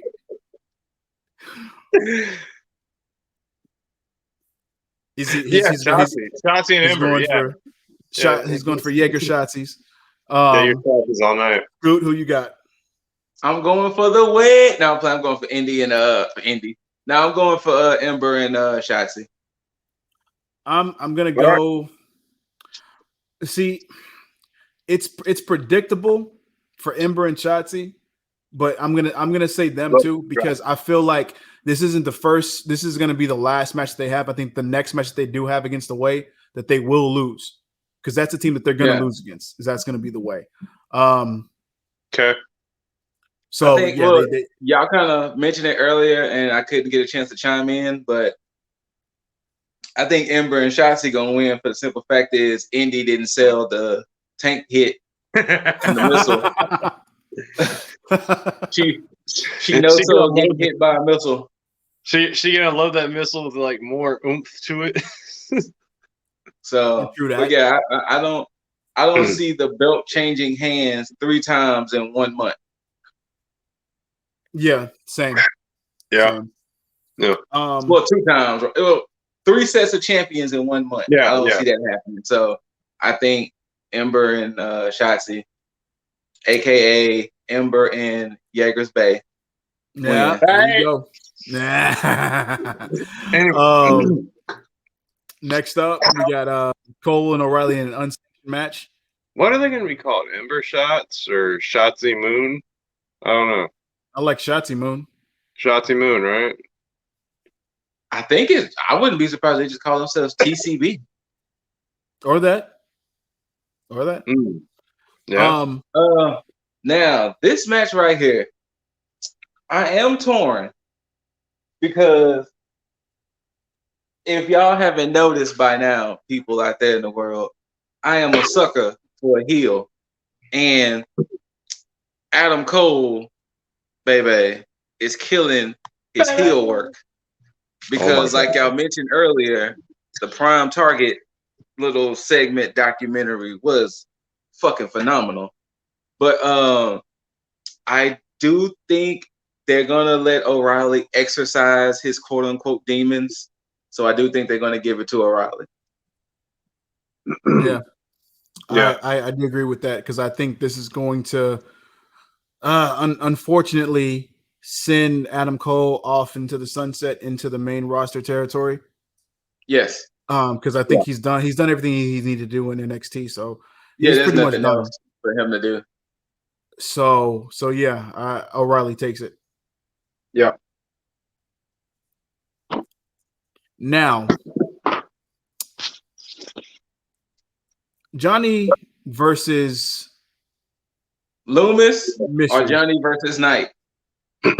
Yeah, Loomis or Knight. All right, so let's say he goes against Knight. Who wins that? Johnny is losing the belt regardless. Oh, I think Johnny's I like that. Okay, all right, fair enough. I think it's set up for Johnny to lose because he's going to play into the whole I didn't know who I was fighting until a night before. So I think Johnny loses the belt regardless of who he fights, unless it's Leon Ruff. But I think Johnny loses I think Johnny's going to lose. Okay, I'm down with that. Okay. Especially if it's Loomis, Reed, or Knight. Yeah, I can see that because it makes sense. Because let's just say that any one of them move, they all have a clear path to who they drop the title to. LA Knight, if he wins it, he drops it to Reed. If Reed wins it, he drops it to Knight. If Loomis wins it, he drops it to Grimes. Yes, it's as simple. That sounds about right. Now the next match, one of my sleeper matches for night 2. The ladder match. Baby. Yeah. I honestly think, personally, Santos could squeak it out. And it's not because he got the Goonies, but I think, okay. So if Legado del Fantasma definitely wins them belts, I think Santos definitely keeps it. So that way the whole Legado are champions. That was my same sentiment, mainly because there is no other real faction outside of the Way that's in NXT right now. And I think them winning the titles and with Santos having his promo work and talking about how he's like a dominant champ and this, and talking about how they're in a new chapter for Legado del Fantasma, this would make sense. Even if they only hold those titles for a little bit. Just to have that aesthetic of them doing that makes a lot of sense, because then you can have him lose that NXT Cruiserweight Championship and have him step up to go for even more. Because with after this match with Cross and Finn, whoever wins that, it's going to open the door to new challengers. And you already have the North American Championship title picture set with who's out there. So you really don't have many challengers. And since Santos has already gone against Cross and he already had that small feud, this opens the door for him being able to compete for that title as well. So, yeah, surprisingly enough, I'm not finna shit over Santos Escobar and say that he could possibly lose, because I like. What? That's fine. But yeah, I can see this happening. Jordan Devlin, it would suck for him to lose because of how he kind of just came in and then it would be like in and then out. I really don't want him to lose, but I think that he may, because it's just, to me, it's more or less to kind of just set the record straight, like who's real Cruiserweight Championship. But they don't only set the record straight though, but then it kind of let's really put a spade here. It opens them to make a secondary title in the UK, and Jordan Devlin can possibly be that champion. I like that. Let NXT US have the cruiserweight, and NXT UK could have junior heavyweight or whatever the hell, or something. Yeah, I'm down with it. Works. So are we all in agreement? I will say this. If Devlin wins, Santos is probably going after the North American or the world. Yeah, I think he's going to contend for the. He'll go for the world. If he does lose to Devlin. Yeah. Okay. But I'm going with Santos officially. Yeah, I'm going with Santos as well, because I just don't. I think with Jordan Devlin coming in and it just being still too fresh, like it's almost like they're just setting him up to lose. Yeah. No, I gotta go with y'all as well. Okay. Like, I don't know. Maybe they could apply the reverse and have it be to where Santos gets the new title, like, or they just write Santos off, or they take the cruiserweight title over to the UK. I mean, well, they could do that. I could see that too, because I mean, NXT really has 3 singles male titles, so yeah. But either way, to go into the meat and potatoes of night 2 and the crescendo, the whole Stand and Deliver pay-per-view. Yes, Balor defending the NXT Championship against Karrion Kross. I, for one, have changed my opinion on this, because I was coming in and I said for months that Kross was going to come in, demolish Balor after all the wars he's been in, and take it. But after Balor's promo last week, and after that vignette that Kross had this week, Balor's taking it, and you're going to have Kross and Cole go to the main roster. Well, you just said something a few minutes ago that makes more sense, Mr. D-Play. What's that? It makes more sense for Finn to win, not to make that rhyme, because everybody who might be in contention for the title stylistically will match up better with Finn than Cross. Because think about who's there now. Mm-hmm. If there's no shenanigans pulled, who will be Cross right now? Nobody. Not one person. But Bronson Reed may have a chance, but that's still like a no. Because he's beat Bronson Reed. In Finn's case, there are people there who can beat Finn legitimately without any shenanigans. It's very true. But in Cross's case, shenanigans will have to happen. Yeah, because off the bat, Ciampa, to Gargano, Dunn, who else? Loomis maybe, Grimes maybe, LA Knight possibly. Now, I will say one thing. I think NXT might do us a slight injustice because we might not ever get to see Karrion Kross versus Walter. But I think Finn retains. I gotta agree. I think Finn retains as well. I'm reluctantly agreeing that Finn retains. Yeah. But only because it does, like, logistically, it does make more sense. And main roster is going to need an injection of fucking something. Mm-hmm. And Cole and Cross leaving, respectively, going to both Raw and SmackDown, makes sense. Mm-hmm. So, because I mean, clearly you're gonna put Cross on Raw because you got the big men over there. You got McIntyre. You got Lashley. You got Strowman. Uh-huh. You got Keith Lee. And Cole fits perfectly. Cole fits perfectly in SmackDown. Yes, 100%. Yeah. I'm with it. So that now, will all our predictions come true? Probably Who not. knows? But they could swerve us completely, no pun intended. But we'll we'll see. But you guys have any closing thoughts on what we saw this week and what we're gonna see next week? I got a closing statement for the people out there. Hey, to the land of YouTube, Twitch, all that. The Tag Boys here are letting y'all know that y'all might not get a WrestleMania prediction.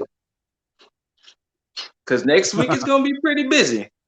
Yeah. So it might not. So to do y'all one better, these two fellas are gonna come to my casa and we're gonna watch WrestleMania together, and we're gonna do something better than a prediction show.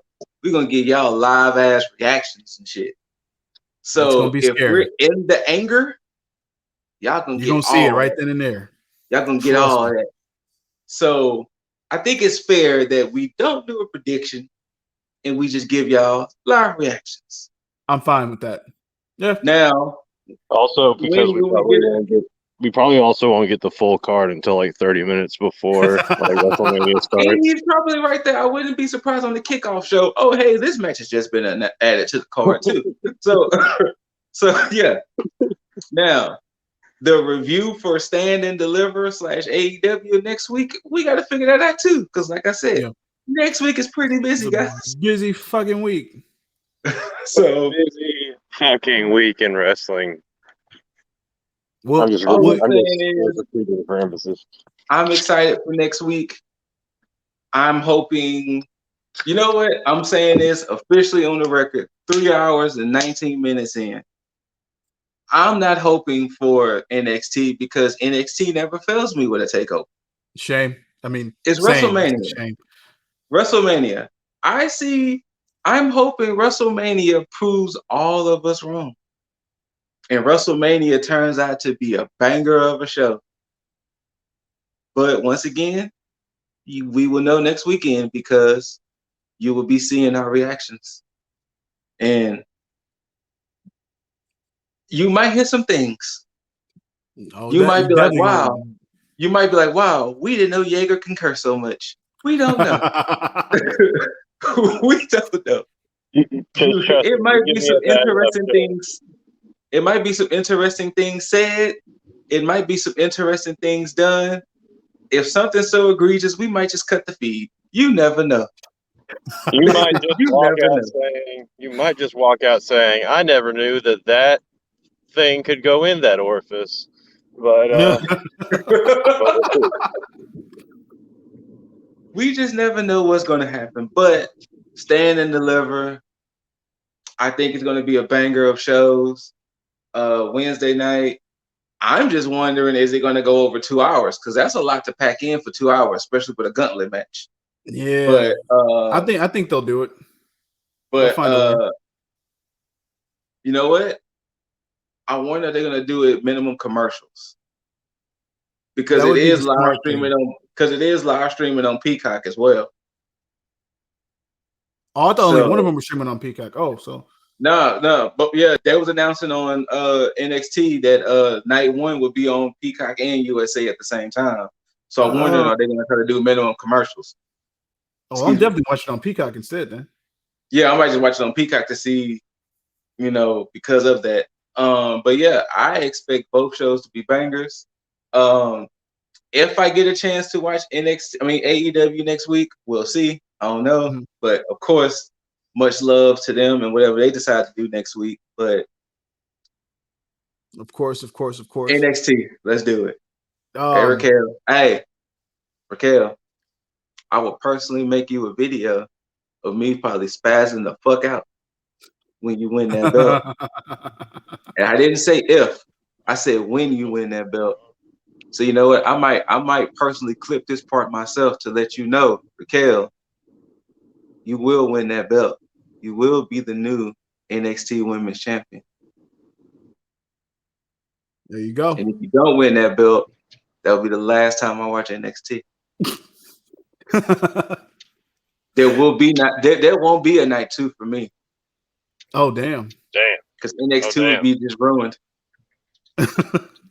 So you got this, Raquel. You got this. Yeah. That's my closing statement. You got any closing thoughts, Jaeger? I'm just gonna be happy to see Bay, keep that belt, at least for now. But Shotzi, if you're in Houston, feel free to hit me up. I really don't have anything else intended for this. It's all good. I'm gonna go Mr. Deasley. I'm gonna go opposite of Scoot's sentiment. I hope WrestleMania is trash, and I hope. Yikes! I hope. Oh, we were talking about WrestleMania too. Oh, I hope that Stand and Deliver beats out WrestleMania in the ratings, in the viewership. I hope it just surpasses completely, because I need WWE to open up their fucking eyes so that way they can see that this shit can be done in the right way. And you're doing it wrong, and you deserve to fail for it. Not to stretch this out longer, I think what's going to happen, if Stand and Deliver outperforms WrestleMania, Vince is about to raid the fuck out of NXT. Oh, wait, no. Yeah. Okay, I'll take it back. Fuck. Exactly. You know he'll do it. You know he'll do it. Damn, man. Vince is going to raid NXT dry. You can, it's Vince, okay you because can only have female talent. You can only have but it's okay because of all the but all the female talent coming in, it's gonna be fine anyway, guys. That part will be fine. He getting Cross Code and EO. Oh shit, he is gonna get EO too. Mm-hmm. Well, either way, we'll keep you posted when we do next week, because it's gonna be a clusterfuck of everything, because wrestling's gonna be all over the fucking place. We're gonna work it out. I guarantee it. Yes, But we'll figure it out. what definitely is happening is that live stream for WrestleMania. And Yes. I don't look, if you got kids around you, if they're gonna be watching that stream, get them some earplugs, some earmuffs, whatever, because Some blinders. they're gonna hate to hear what I have to say because I'm gonna shit all over WrestleMania if it is I'm gonna trash. make obscene hand gestures. Just saying. Just saying. So But YouTube, get ready, baby. they might demonetize all of this. I don't give a shit. Yeah. Hey, But I'm known to throw out some 4-letter words, there you go. and I'm known to string them together pretty nicely. But before that Yeah. live stream happens, before they see us live, period, Scoot, where can they catch all the smoke? They can catch me with fuckhulkhogan.com. He shouldn't be hosting WrestleMania.net. That's where they can catch me, first of all. Still fuckbrucemitchell.org. But yeah, it should be Titus O'Neil and Bailey, since Bailey ain't got shit to do right now. Because they ain't scheduled Bailey. True. They ain't scheduled Bailey for WrestleMania. So I'm gonna go on a small little rant. If you hadn't been paying attention to the crawl at the bottom, then you shouldn't find me and want to smoke. All I'm saying is, why the fuck is Hulk Hogan now? That's what I got to say. Huh? And you don't have nothing for Bailey? Bailey? Bailey? Bailey? But you get old dusty ass Hulk Hogan? Fuck out of here. FOH. That's where they can find me at. Jaeger, where can they find you? I gotta dig up the email, but I think it's something like, it's like Hemza winning at fuckbrucemitchell.org net. I I always forget which one it is. Yeah. You know what? I'll make them both. That way I don't have to worry about it anymore. But yeah. But Hemza winning. If you wanna follow me on the socials, and by all means, if Scoot just like whoops that ass too much when you bring him the smoke, you can talk to me. Tell me how he ruined your day. I'll be like, it's all right, baby. What do you need to worry about? What do you want to talk about? You know what? Yeah, the WWE is okay. They're not stealing NXT talent. You're fine. It's all right. You know what? To jump ahead after I verbally whoop that ass and you feeling bad about yourself, that man can give you all the positivity you need. Actually, yeah, why am I even enforcing this? Mr. Lip Dizzle. Of course. You can find Mr. L. Deasley at your IGs, your Twitters, your Twitch under the same name. Of course, if you need that positivity, like old Scoot says over here, you can always find that at Lifestyle One Up. Also, Instagram, Twitch. Well, not Twitch. Sorry. I keep saying Twitch, but I'm not on Twitch. YouTube, Twitter, TikTok for the inspiration, for the positivity that you don't get from when Scoot brings the smoke. But I digress. Spotify got all them episodes. You can listen to over 10 hours of positivity. I'm going to bring you negativity if you try to bring smoke my way. Yeah, Spotify, Apple Music, Podbean, so on and so forth. Whatever you think it could be on, it's probably on. Just Google that shit, search it, you'll find it. Lifestyle One Up, all one word. Because I'm the poison mushroom that takes away the one up.